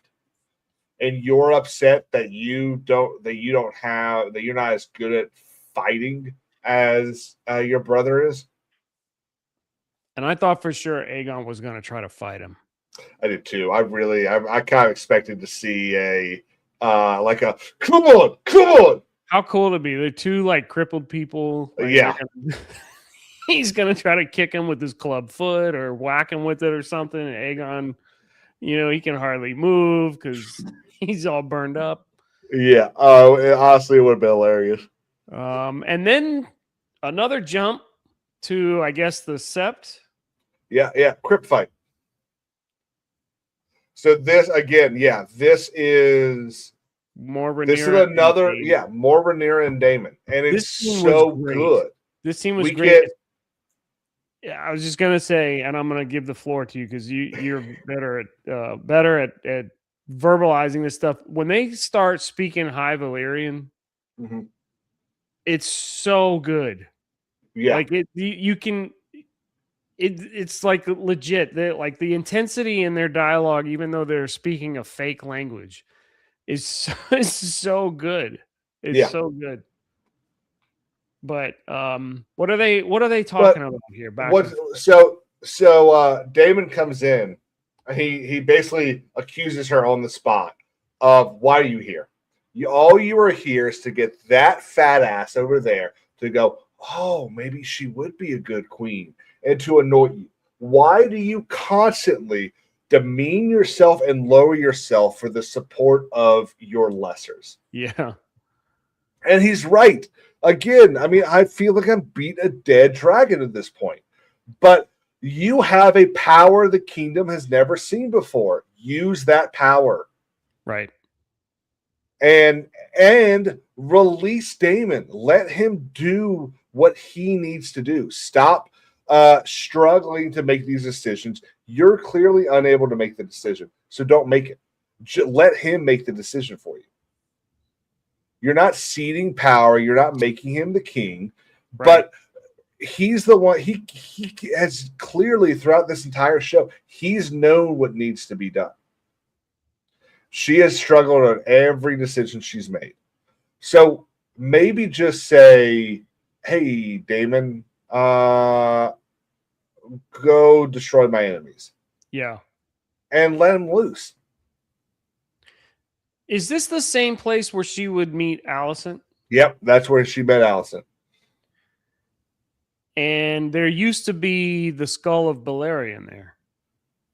No, so Balerian's skull was I thought Allison had them moved. Might have, but Balerian's skull is like underneath the throne chamber. And then in Game of Thrones, he's like in the basement near the black cells. Right. They put them. Yeah, all the way but down. they just have a bunch of in season 1. They just got a bunch of candles at Balerian's skull. But these are 2 different locations. Okay. So when King Viserys and Rhaenyra in season 1 are chatting about everything. Yeah, that's They're like the Balerian skull under. Yeah, they're probably like 200 feet away from the throne, somewhere up, down, left, or right. So another table with candles is at the Sept. Yeah. Mm-hmm. But they clearly get arguing, and they argue in High Valyrian, which I think is just Perfection. I think it's so cool. Absolutely. It's not like, let me just say a few words. Like, yeah, that's what we would get in Game of Thrones. We would get 5, 6 words. This is a full-on conversation. Yeah. And then one of the things that I really enjoyed was they go from High Valyrian to back to English and then back to High Valyrian. Yeah. Well, they set it up like people walk in and they're all like, they're looking at them, they're eyeballing them, and then, all right, let's speak in High Valyrian. Well, the cool thing about High Valyrian is, excuse me, it's not like Spanish where you can catch a word here and there because it's basically like throwing in a Spanish accent on an English word. Right. It's like Damon is not Demon. Right. It's like a whole different word. Oh yeah. So I love listening to it. I think it really adds a lot to the show, and even it kind of, we're sitting here listening to them have a full conversation without struggling, which kind of throws a little bit more shade on Aegon, because Aegon has just sat there and told us that he got angry because he struggles with high Valyrian. Yeah. Yeah, absolutely. Really cool scene. It gets wrapped up with Damon shouting back at her, "You're bigger than this," or "You're better than this," something like that. Really trying to get Rhaenyra to wake up and start being a queen and stop with all this stuff. Damon's frustrated. Rhaenyra's frustrated. You are more than this. This is the second thing he's yelled at her as he walked away. Remember in the last episode, he yelled something very kill similar. Darren. Yeah. That's right. That was so funny. Still have to kill him. And now another jump. Now another jump. The Corlys's forces, Kristen Cole's forces have abandoned their mounts. They've abandoned the path, and now they're basically going through what I kind of think are supposed to be the Dead Marshes. Dead Marshes are from Lord of the Rings. I understand that you don't know that. But it's just a whole bunch of marsh. They struggle through it, but of course, nothing happens in this scene. No, this scene is literally like 10 seconds. Yeah, and it's because it's again cut from a scene that happens like 15, 20 minutes later. But this is the important scene. Okay. So, a month ago, I said, why was he dead? It's Mr. Lannister. There he is. Who did survive the Battle of the Gullet. And he needed to survive because he's got to do something. So, I don't want to spoil it. All right, so this Lannister's the one that was wearing armor and got tossed overboard. Mm-hmm. And when we talked about it, I said we never saw a body. And you were right. So I don't think he's dead. The other Lannister... he did. They played with his head. He's definitely dead. What happened to him again? They beheaded him at the Battle of the Red Fort. And they put it on a spike? They put it on a spike. Yeah, no, they played with it. Damon put it on his shoulder. Remember that? Or maybe someone else put it on his shoulder. Yeah, there was something about they put the lion on a spike. That's right. Yeah. That's right. So Lannister is still alive. Shows up and is basically like, "Oh, why are y'all here?" But why is he in hiding? I don't like his look. A Lannister. So I'll tell you why. I'll show you why. Okay. This is why he's map today. Let's go. Because this is the gullet. This is where the battle was. So where he survives, or this is where the battle is. Okay. So he got. Hold on, I got to. All right, go ahead. So he fell off the boat somewhere around the. So he can go a couple locations. He could go Dragonstone. He's dead. He goes Sharp Point. He's dead. He goes Stone Dance. He's dead. He goes King's Landing. Dead. Rook's Rest is the only place in this immediate area that was ever a part of or on the green side. So they went to the greens. So he went to where there might be some green loyalists. Because remember on that makes sense. How did he get there? That's a heck of a storm. I think he probably just floated. With all that armor. Well, I imagine he probably took it off. The armor's in the bottom of the. Yeah, the armor's definitely on the bottom of the Blackwater. Of the water. Mm-hmm. The bay. It's the bay. Yep. So Allison and but even Elena, then what hold up, but I know Lannister has to do something. But there was no he's here. Now what? They just cut to next scene. Well, yeah. So this entire thing should have been I'm not saying that, and I don't think you are either, that when you have a let's say all of Rhaenyra's scenes are blue, and all of Aemon's scenes are green, and all of Ormond's scenes are black, and all of Otto's scene, or not Otto,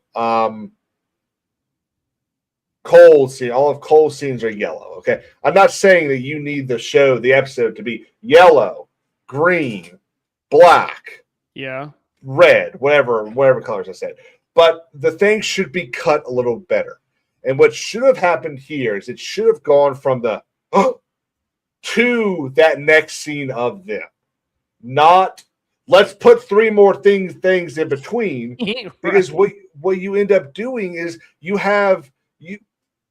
they're putting this episode and a lot of these episodes together like the book is done, where you see like 5 things happen from different points of view instead of having the time the same.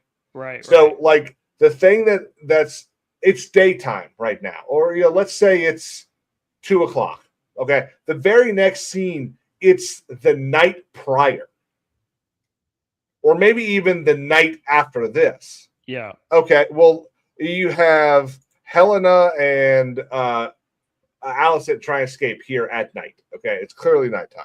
Yep. And then you have daytime here. Okay. Yep. Well, is this the next day? Is this the same day as what we just saw with Aegon? We're like 2 That's the days problem with this. Yeah. That's the problem with all of this. Now and it's like sometimes it works. Sometimes you can get away with that. Yeah. But in this episode, it didn't make sense. Yeah, they're like all it helps if you had done this in an episode, let's say the episode Beyond the Wall. If you had done something like that during that, then you could sit there and be like, well, of course they were able to get there in time because like 9 days have passed. Don't you see? Yeah. But it doesn't make sense for 4 or 5 days to have passed in this episode. This episode needs to be like 3 days. Yeah. Maybe 2. And so when you start cutting day, night, it feels like it's been a week and a half, and it shouldn't be. They're all over the place. Mm-hmm. They really are. There's no sense of time anymore. I agree with you. Again, we can go all the way back to why didn't she see Joffrey? And now multiple days have passed. Exactly. Yeah. Now it looks like it's been 2 days. Yeah. I don't think it has. I think in King's Landing, it's been like 7 hours. Yeah, but that doesn't make sense. Even in King's Landing, because we pointed out where Alicent is wearing totally okay. I think for Rhaenyra, it's been like 7 hours. Okay, that from her. And for Alicent, yeah. But again, that's the problem. Yeah. Because you could easily make the argument that what they've done is they've given us this 3 different storylines or 4 different storylines and just told those storylines. But it's so dumb to do that off of character perspective and not location perspective. Right. Tell us the story of what's going on at King's Landing. Don't tell me Rhaenyra's story and then tell me Alicent's story. Because I don't know how those fit in. Yeah. We saw Alicent in the morning hugging her tummy going, oh, I shouldn't have drank that. Is that before or after Rhaenyra just fought with Daemon? Yeah. Like we need to know that. I agree. And I actually thought the Lannister reveal was kind of weak. Did you? I was not expecting it. I genuinely was not expecting it. I was very happy. But again, I sat here screaming about him dying 4 weeks ago. I knew and that's why I thought it was great for me. Because I was like, oh my God, they didn't do it. Yeah. I feel like there was no big, Clubfoot looks up and goes 7 hells. And then there he is. Oh, okay. So he's alive. I don't know. I just found it kind of weak. I get that. I understand. Could have done a little better. So now we have Alicent and Helena trying to sneak out, and Helena Alicent lies to Helena and says, "Oh, you have to come." Most likely lies. Jaharo. Well, she says, Yeah, she she says says Shahara will. is going to Yeah, be here. and then says no, she'll be at the end of the tunnel. She'll be, yeah. So she keeps telling stories to get Helena to But flee. most likely lied. And they get And they busted get stopped. by King's favorite character. Oh, are you going somewhere? I can't do it. You do it. Where are you going? So I hate the accent. Can't she just Allison, talk like she normally does? Like she would be so much better. So Allison like takes every little bit of politicking she's got left in her and throws it all on this scene. Yep. And it works. What does she call an inconvenient heir? Is that I think that's in the dialogue. Who said that? Says, do you imagine I wouldn't be watching? So it is she who is with child, an inconvenient heir. Allison says. I think Allison says that. Yeah. That is so like. And then she's a terrible mother. Yeah, and she's then a terrible grandmother. And then the white worm decides to throw everything away and just be like, it's not on me to decide who gets to know anything. It's like it's like your job. Right. Like that's literally your job. I hate the white worm so much. So much. I want to see a dragon eat her. And Allison says, well, what do you think is going to happen once you tell her? We're already at her mercy. We're already prisoners. Yeah, she's kind of trying to be like, look, this doesn't change anything, so please don't tell her. And then the white worm's like, I kind of have to tell her. And this is where she takes all that politicking she has buried in her and goes, wouldn't you rather have, you've got Rhaenyra's on your side. Yeah. If no one else is going to tell her, so you're the only other one that knows. We're not going to tell her because why would we? So no one else will be able to tell her before she finds out by nature. So wouldn't you rather have us, members of a very powerful house, owe you one? To which she goes, huh. I think you're right. And this is Olivia Cook at her best, right? Yes. When she's doing this politicking and she's talking very serious. You can see the look in her eyes. This is when she's like, she's really good. You're smelling that fart acting. We get something really interesting. Because I know what happens with the outcome of some of these characters. But again, remember what I said. Helena is always speaking in visions, tongue, whatever you want to call that. And she interrupts this politicking between White Worm and Allison. And she's like, I need to go outside. I need to see the moon. Mm-hmm. The window will be enough. The window will be enough. Okay. Let me ask you something, okay? At this moment, did you not think that we were just going to see her hop out the window and die? That's what I thought. I was like, dude, I 100%. I saw this. I see Helena like go to her. I need to be outside. The window's enough, and I see her go to look out the window, and I immediately went, you know what? Let's just watch Helena. Yes, because I was pretty sure we were about to see a Tommen. That's right. I was so, yeah. I was 100% positive that's what was about to happen. I was so scared. Like, this cannot be the end of Helena. Mm-hmm. Because I know they're like, you could see her in the background. She's dude, seriously. I mean, I'll play it for a second here, but just this entire time, I'm sitting there thinking, oh, she about to jump. About to jump. Yep. And then she walks away. Yeah. It just goes back to look at her birds.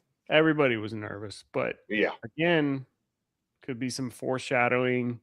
But she has not given birth to Maelor yet. So If she did jump, that's going away from the material, right? Which I would be saying something. So here we get the hotly debated scene of Rhaenyra finally seeing Joffrey, her final child with Harwin Strong.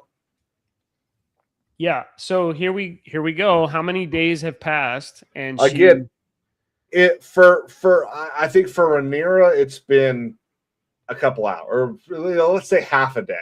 Let's say it's 3 a.m. now, or 4 a.m. you're assuming.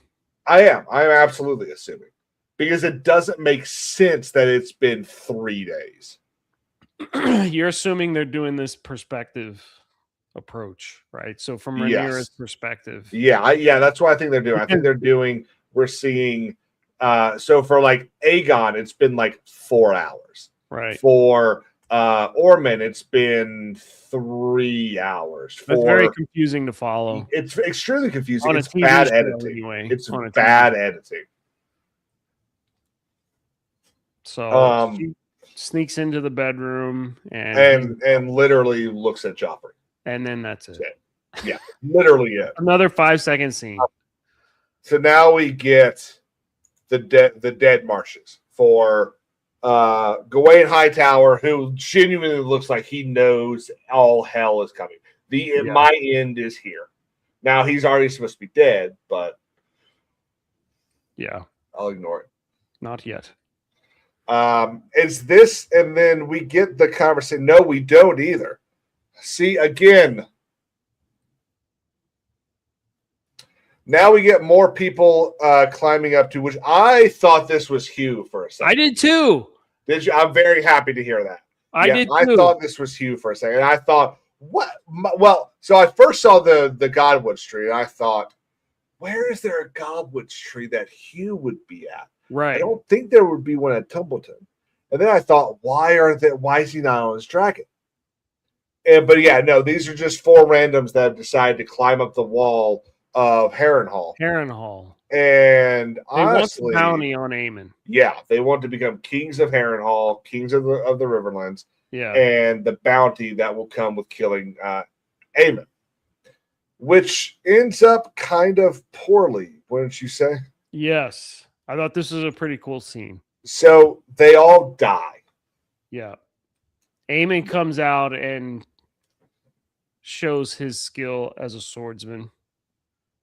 After and these are they kind of threaten Alice. Yeah, right? I'm going to fuck you and make you my salt wife. These are Ironborn. They gotta be. Yeah. Yeah. Aemon handles his business. And she slaps him. You're not gonna mess with my mother. Yeah. Or mother figure right now. Yeah.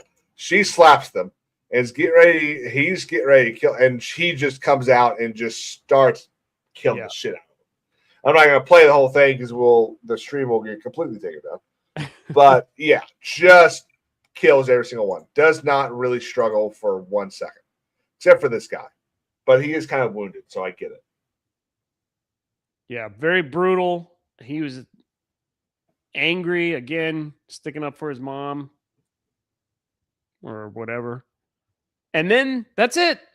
Yeah. And then we jump again. We're back to Lannister and Clubfoot. With Lannister. They're making their plan. And he's kind of explaining all this stuff. And they both have very good ideas. Yeah. They do. With the Westerlands, Lannisport are still very pro Aegon. They would all side with Aegon. The problem is with that, let's go back to the map. Okay. So Clubfoot wants to go from Rook's Rest to Bravos or Pentos. I think it's Pentos. Okay. So he wants to go here. I don't remember, but let's go with Pentos. I mean, either way. This is what he wants to do. He wants to cross the sea. Yeah. Lannister wants to cross all of this to get to Lannisport. To go to Lannisport and Castle Rock. And in order to get from Rook's Rest, you either have to pass all of the Black territory. Because remember, a lot of the land that the Greens currently hold, where is Tumbleton? Right there in the middle, just south of the word. Yeah. Kings So in here's Tumbleton. So they would have to either get to Tumbleton and basically down to Highgarden and back up to Lannisport, or they'd have to take the Gold Road. And I think you've got the Black Army coming down here to get to Tumbleton. That's a bad idea. Clubfoot's idea is the better idea. Go live in exile for a couple months, a year maybe, and then come back and claim what you believe to be yours. Right. So we get that whole thing, and go ahead. I was more interested in Aegon during this whole scene. I'm not gonna lie. I saw something brewing in Aegon, especially when the guy was creeping up behind him. I thought it was pretty cool.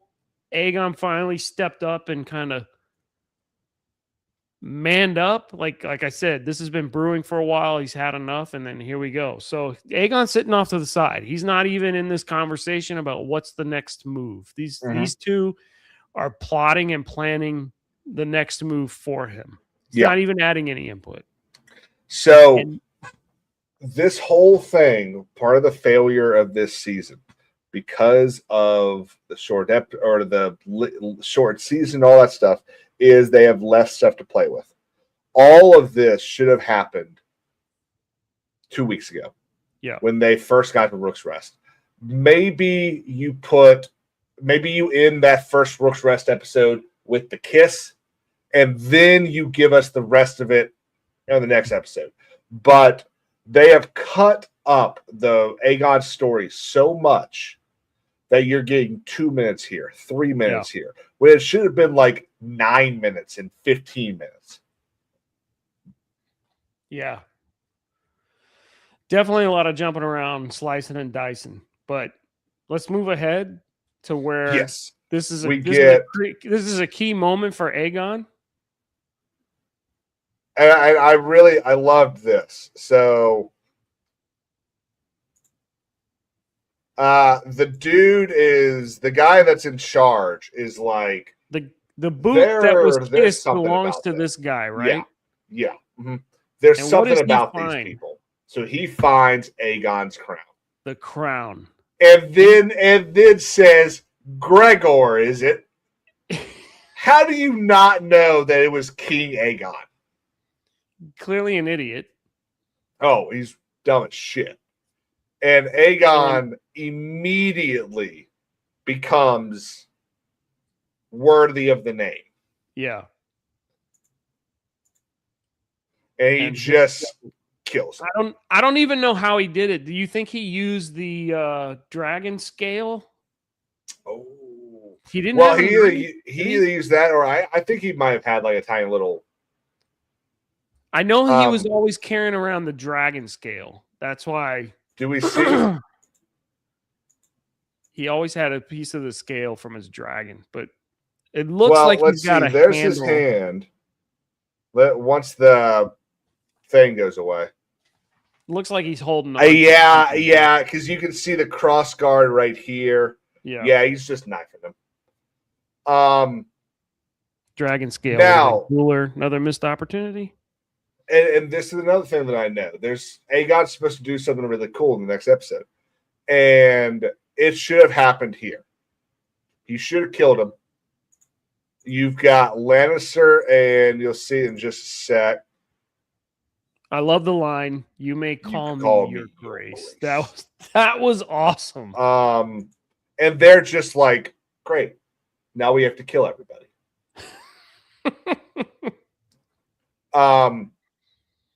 Obviously, that doesn't happen. The grand thing that's supposed to happen has been cut to put it in episode 5 episode 6 or 7. Sorry, man. Then we jump. Yep. Transporter room. Send us over here now. Nobody knows what day it is. Yeah. So we've got gripes going on here. And the gold cloaks have not been paid. They are pissed off about it. And the conversation that Luthor and Damon had earlier before they found the dead bodies was, do you really think that just a word from you will make them agree to keep serving without pay? Right. And sure does. Literally, he gives a nice little speech, and they go, "For David!" Yep. He gives a Captain America speech, and they all buy in. Yep. They don't. He doesn't even have to do the superhero landing. just the good old speech. He's good. Oh, he's great. Good. Well, and this is the thing that Damon has, and this is why I think that we're getting the timeline based off of the character. Because this is what Damon has refused to go look for Vagar to do. And I don't see Damon just lollygagging for 4 days to do that. So I think this is pretty much either immediately after finding the bodies or after talking to Rhaenyra. I think it's after the bodies because it still looks kind of light outside. At the end of this, though, somebody comes up to Damon and says, "We've apprehended someone at River Row." What is River Row? Is that on the map? I mean, it's got to be somewhere in King's Landing. Is that where they're at? I thought they're in Flea Bottom. King's Landing, Flea Bottom is in King's Landing. So the River Row runs from King's Gate past the River Gate towards Aegon's High Hill and El Alley, with the Blackwater Rush nearby. It's a street along the southeastern wall of King's Landing.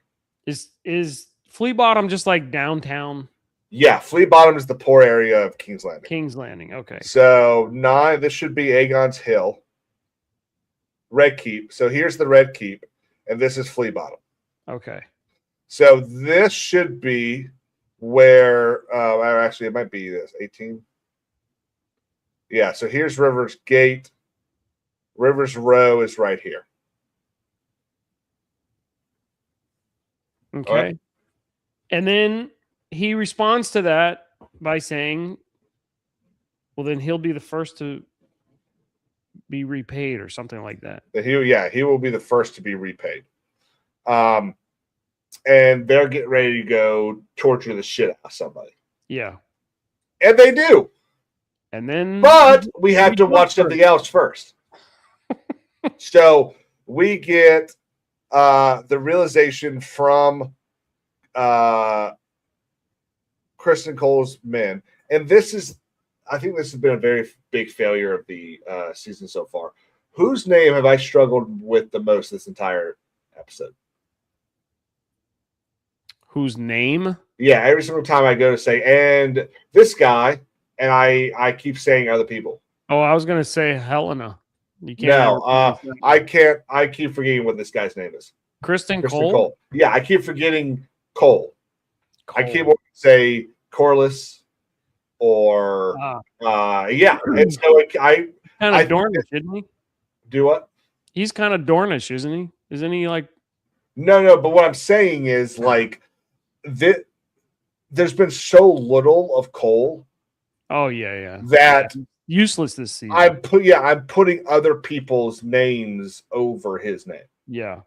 But the whole purpose of this terrible journey that they've made since getting off the horses was to beat the Northmen and the Tully army to this bridge. Yeah. And they've beaten them there. Yep. They have crossed the bridge and burned it. And that is what they're all seeing. They are all now finding out that everything is basically hopeless. Which I feel like you could fix that pretty quick just to get across the river. The bridge. I mean, you could probably fix something. I'm There's sure trees right there. Get some guys. I'm sure a couple of these people could probably swim. Right.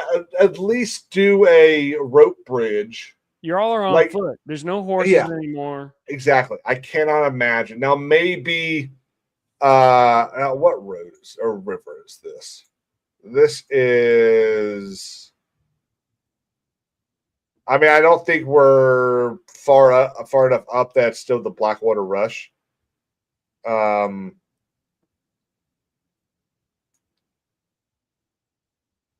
It's whatever the headwaters of Blackwater Rush are. So like the upper rivers that feed into the that's what I'm saying. It's gonna happen next episode. But yeah. Useless. And he does this really, and again, I cannot. Is it here or the next time that we see them? It's the next time that we see them. Next time. So let's hop back to King's Landing.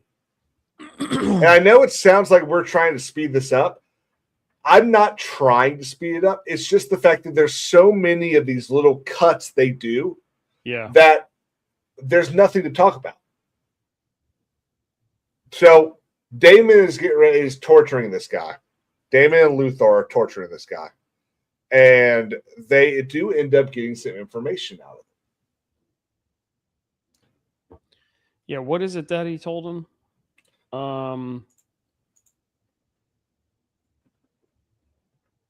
He tells them basically he basically destroys the entire thing that Orman is trying to do because he says, "Look in my chute."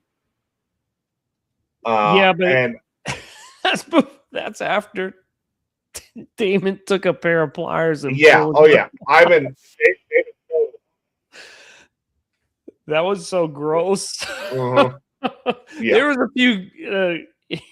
few high points to this episode, but they just didn't. With all the jumping around, you're just like, okay, yeah, that was cool, but all right. So he tells him, "Look at my boot! Look at my boot!" Yeah. And when they do, they find. I'm gonna call it a denarius, a denarian. What was Darius's coin called that Jesus held on to? Oh shoot! What was a denarian?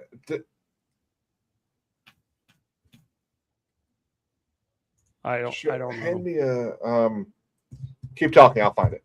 I don't know. So he basically destroys the entire plan that Orman has here. Yeah. Well, why does he have the coin? That's a really good question too, because it's really dumb for him to carry it. It's right. Unless maybe it's a way of like identifying that you're part of the conspiracy. Like, I mean, it's gold, so he got he's got the money. That coin. Exactly. It's got to be tied to like being able to prove to someone else that you are a member of the alliance on that side or something like that. Yeah. Yeah, that may be fair. So if anybody question you, like, "Hey, who do you serve or who are you with?" you can say, "Look, I've got this coin."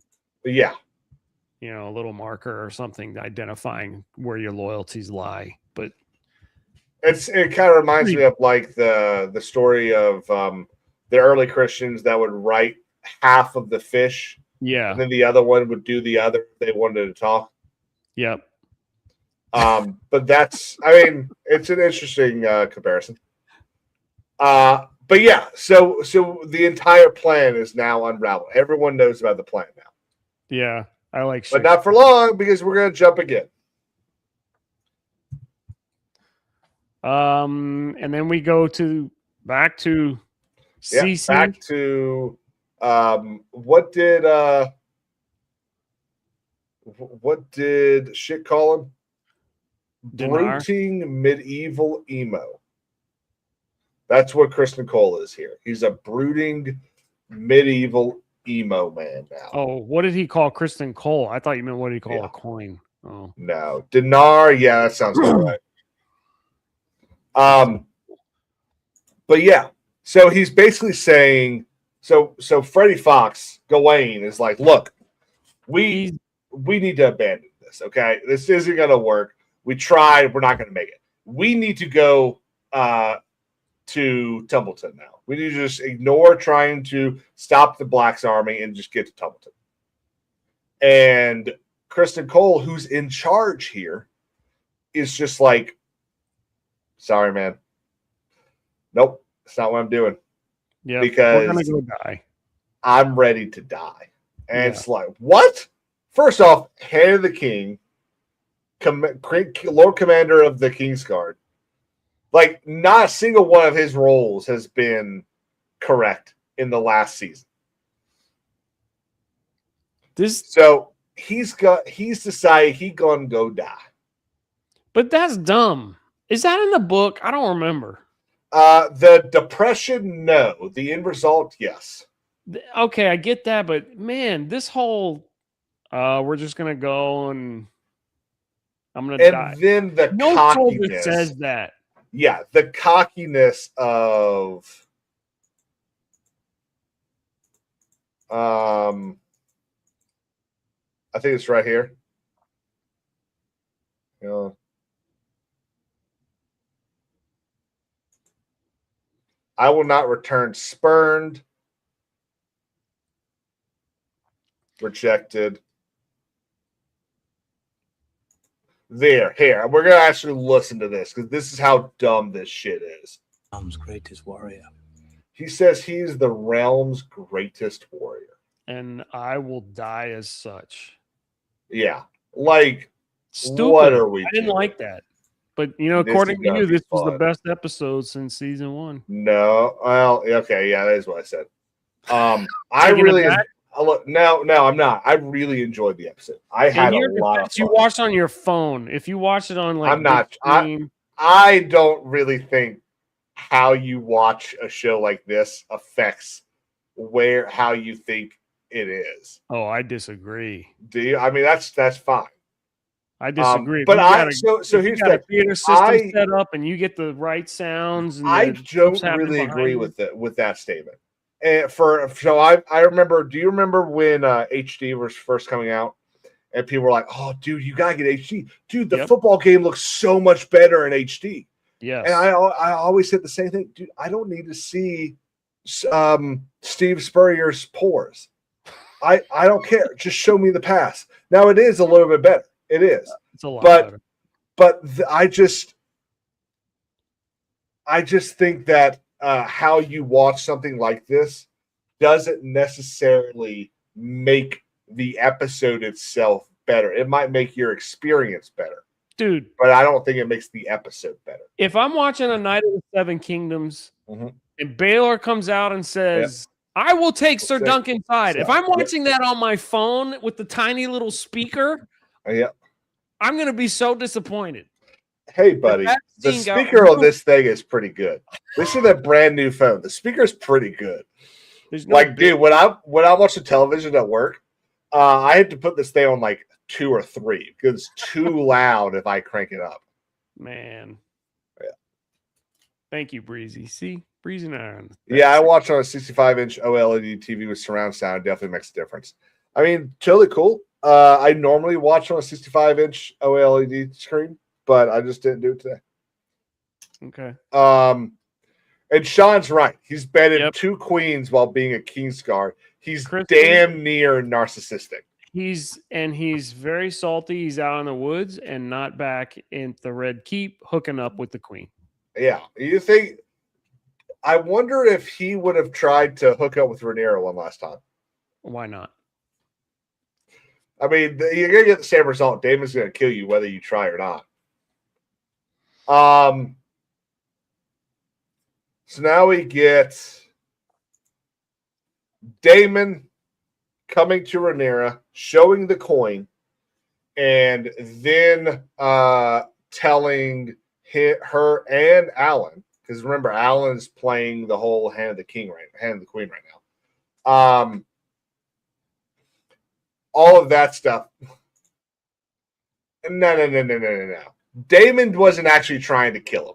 If Damon had been trying to kill him in the tourney, he would have killed him. Nah, I don't think that's kind of like Sir Barristan has lost in a tournament.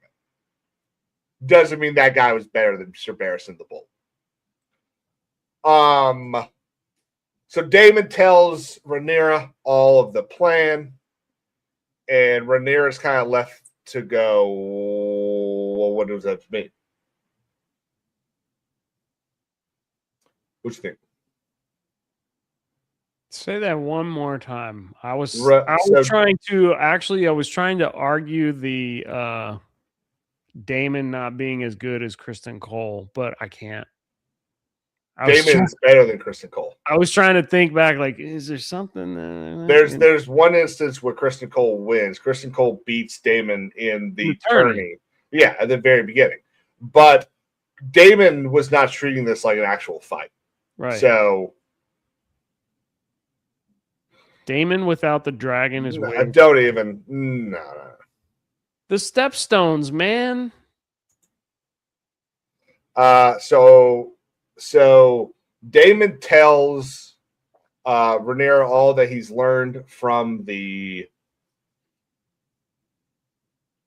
coin, the guy that the coin, the torture. Yep. And she is just like in utter shock. And the coin is supposed to, like what the dialogue says there. Ormond has declared him king. Yeah, it's supposed to look like Darren. Yeah. So again, it's a quick scene. It's just information dropped. The thing that's insane about this, and again, I think this is poor editing. There's 4 minutes left in this video or in this movie, in this episode, and there's like 6 more scenes. Right. They're very quick. Yeah, Rhaenyra so we get confused. Yeah, and we get Cole saying a bunch of words, basically saying, we're going to go die for our king. We're going to do what no one else can. Yep. And that's not going to happen. Which makes this entire thing is just meaningless after his admission that all he really wants to do now is die. Like, this is supposed to be some raging, proud speech. Yeah. And he's just a child now. He's just, I'm not getting my way. Yep. And then we go to Helena and Helena and Alicent. Yeah. Now, this is what I wanted to get to. I like this scene. I thought this was really cool. Like, she discovers a secret passage. Okay, so she does discover it. That's what I gathered, because she's like with her hands up. Thought I missed something. So the candle is like flickering, right? Right. As she gets closer to it, so there's a draft, and she's like, "Wait a minute, come to bed." The cat. I should probably mute that.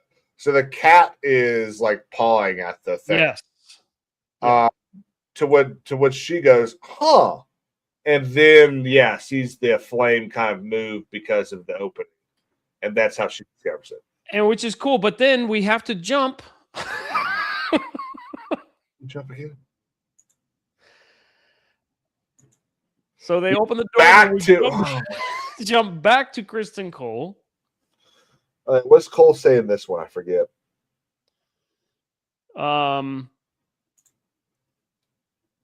He says, hold on, it's actually that it is important we do not falter in our resolve to go die.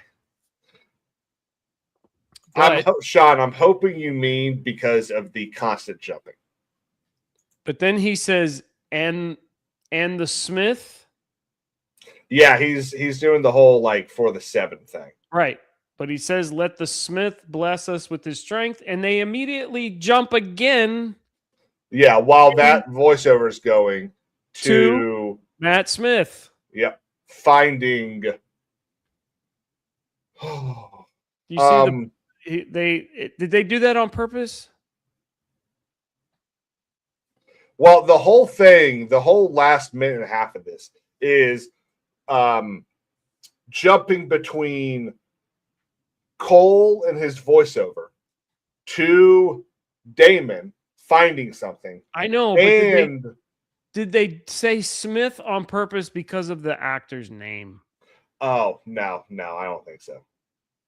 I mean, I don't know, man. maybe. I think that I don't know. What do y'all think? Oh, that would be cute. Like, I hope not. Oh my god, dude, I had not even thought about that. Let's look at the Smith, and there he is, Matt Smith. Just saying. So, Daemon Targaryen walking through Flea Bottom, Allison and Helena walking through the walls, and then they get lost. They can't get through the barrier, and their lights go out. And Daemon, well, she drops it, right? Doesn't somebody? So they both have one each, don't they? I thought it was just Allison. So Allison's got one here, and then Helena has got one here. Maybe she handed it to her. And Helena wants to go back, and she dropped it. And no, they only have one. Yeah, and they can't go back because the door's shut. The door's shut. Why wouldn't they prop it? I feel like there'd be why would they prop it open? You're right. But also I feel like there would be a way to get in and out of those doorways. Like the secret hallways in the White House, there's a way to open those doors from both sides. Like, why would there not be a way to open those doors from both sides of King's Landing? I don't think Allison wants to go back. I think she's lying to Helena right here. Well, she may be speaking truth that the door is shut, but if you're not familiar with the secret passage, how are you going to know how to open the doors? I mean, there's clearly no doorknob. This is one of the things that, and this could just be me reading into the whole thing, but she grew up in King's Landing. You would think she would know all the secret ins and outs of that palace.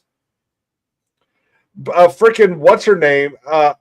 Arya Stark lived in King's Landing for like 9 weeks, and she knew all the ins and outs. Well, she's a rare breed, right? She's an Sure adventurer is. and explorer. Sure is. She's nosy. She's gonna run around. She's not doing the typical girl stuff, like needlepoint, whatever it is. Oh yeah. So their story ends with them being stuck behind the walls, and then Daemon finds this. Damon is so great in this scene. Matt Smith. Feast of traitors. Before you see this, and it just goes right to Damon, him walking up with the fire glowing against his face, his facial expressions is so good. Where he's like, "What am I coming up to?" I thought it was awesome. And then I don't know if you can play that. There's no sound or nothing, but and then he walks up to the table, and it looks like the Last Supper. Breezy. That we've been on the same page. When I saw it, I was a little creeped out. Yeah. Because I was like, why are we doing like Last Supper stuff here?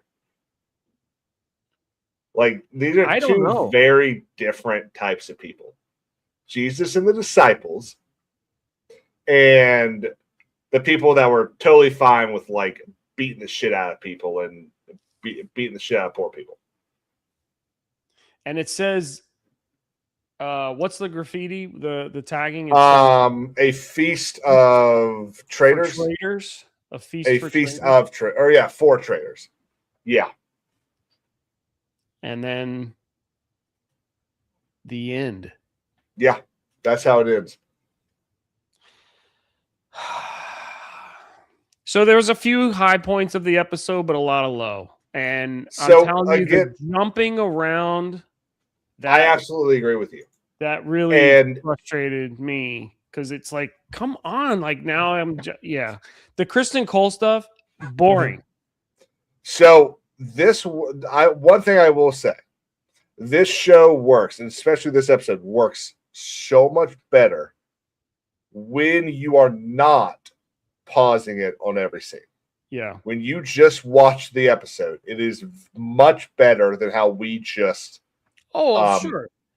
Which is I would say probably the same for every episode, but I don't think that would happen in the first season or in most of Game of Thrones, and it didn't happen in Night of the Seven Kingdoms. And I have one last question though. Sean has my question. What was Damon doing there? Like, why was he looking around? Did he get tipped? Was he looking for it? Like, there was really no explanation, at least that I could tell, of why he was walking around this. Yeah, what I kind of thought was he was supposed to, like, he was going back to, do a round with the gold cloaks or something like that. Yeah, I'm laughing at it too. Like he was supposed to do a round or something. Thank you, Sheik. And then they and when he got there, no one was there, and that's where he started being all like, "Where is everyone?" Yeah, okay, that could be, but that's kind of no how reason I saw it. why he was didn't explain why he was going there. I'm with Sean on this. There's a lot of headcanon in this episode, whether it's literally what we just talked about why is he there, whether it's how much time has passed. Yeah. Are we doing POV? Are we doing place of view? Are we doing just standard time passage? Like that's and I don't need the show, and I'd be even more upset if the show sat me down and said, "Okay, Kings, this is how we're gonna work." Yeah. But I should be able to infer and assume. I'm a relatively intelligent dude. I should be able to know how much time has passed in what the show I'm watching. But when you've got day, night, night, night, day, night, night, day, it's like how much time? Yeah. Because it matters. Like if it's been 4 days since Joffrey arrived and then Rhaenyra sees him, that's bad mothering. If it's been 6 hours, well, she's a busy queen. Yeah. That matters. And that is really bad editing for a show like Game of Thrones, right? Where all the little details play a big part into the story. And they dropped the ball. I feel like they've dropped the ball here. I've been defending him all season. Like, I'm gonna hang with it, but man, this episode was like, all right, I don't know what I can do anymore because you got to get on with the story. There's so much to cover. There's so much that they have to get to that it's just every episode is just going to be so intense and action packed now from here on out. If they want, well, it needs to be, but we already know it's not going to be. It won't be. There are, and here are the spoilers, everyone. Okay, in fact, wait for it. Yeah, lazy stuff. Starbucks cups, lazy.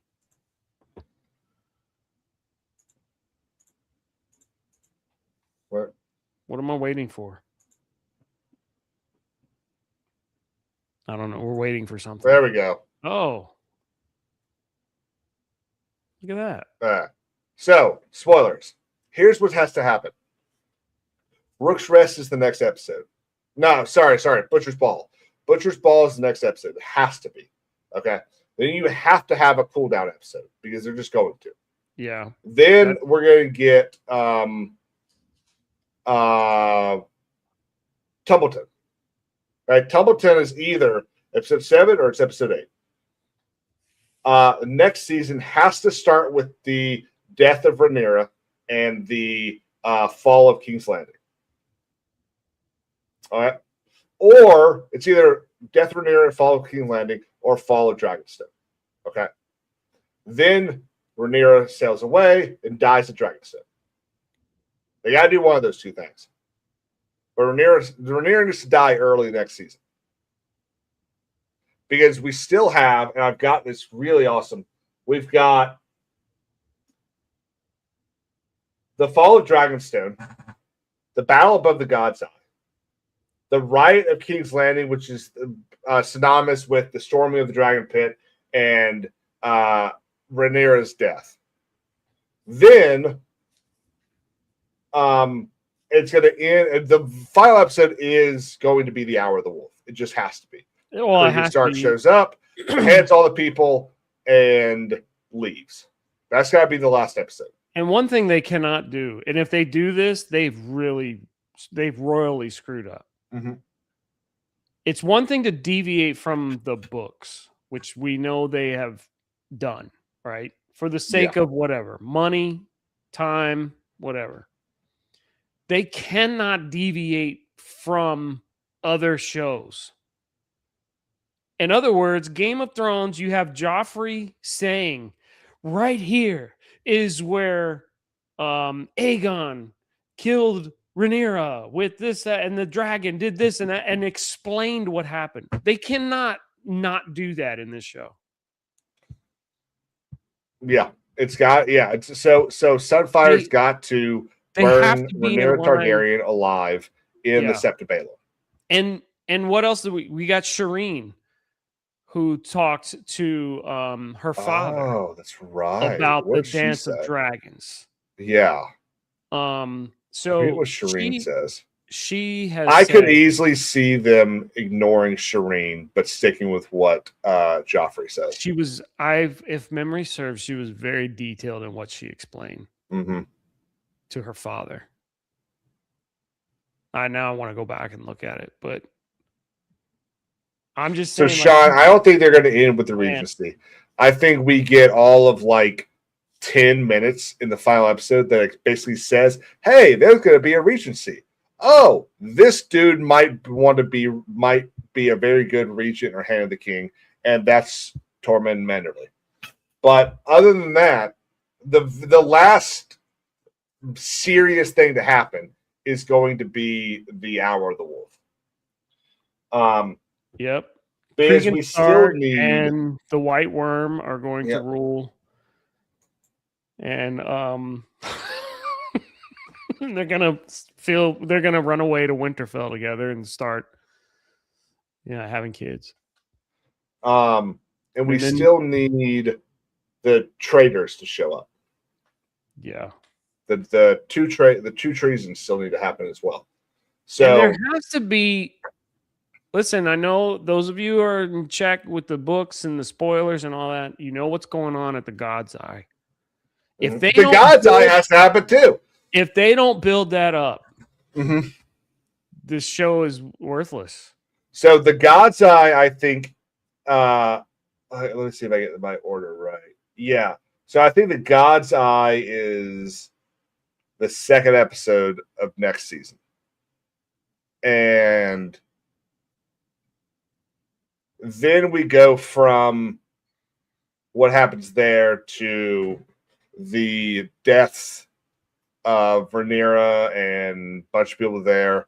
Then we go to Aegon becoming king again. Then we go to Aegon dying and the Hour of the Wolf. Right. That's what I think we end up going to.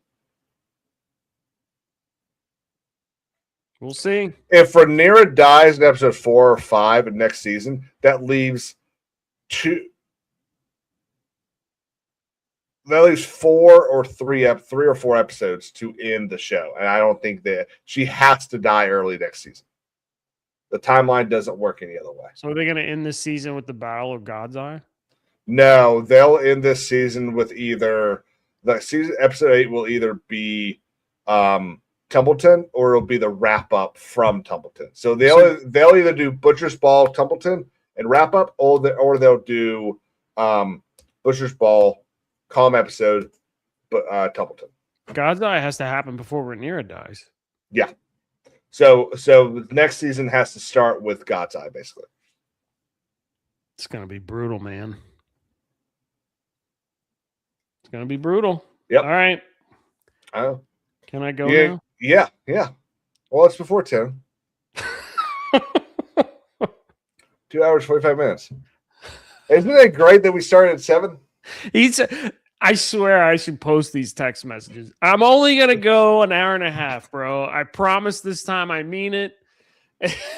I'm not this show, there really wasn't much to talk about. I'm just my response, it's always okay.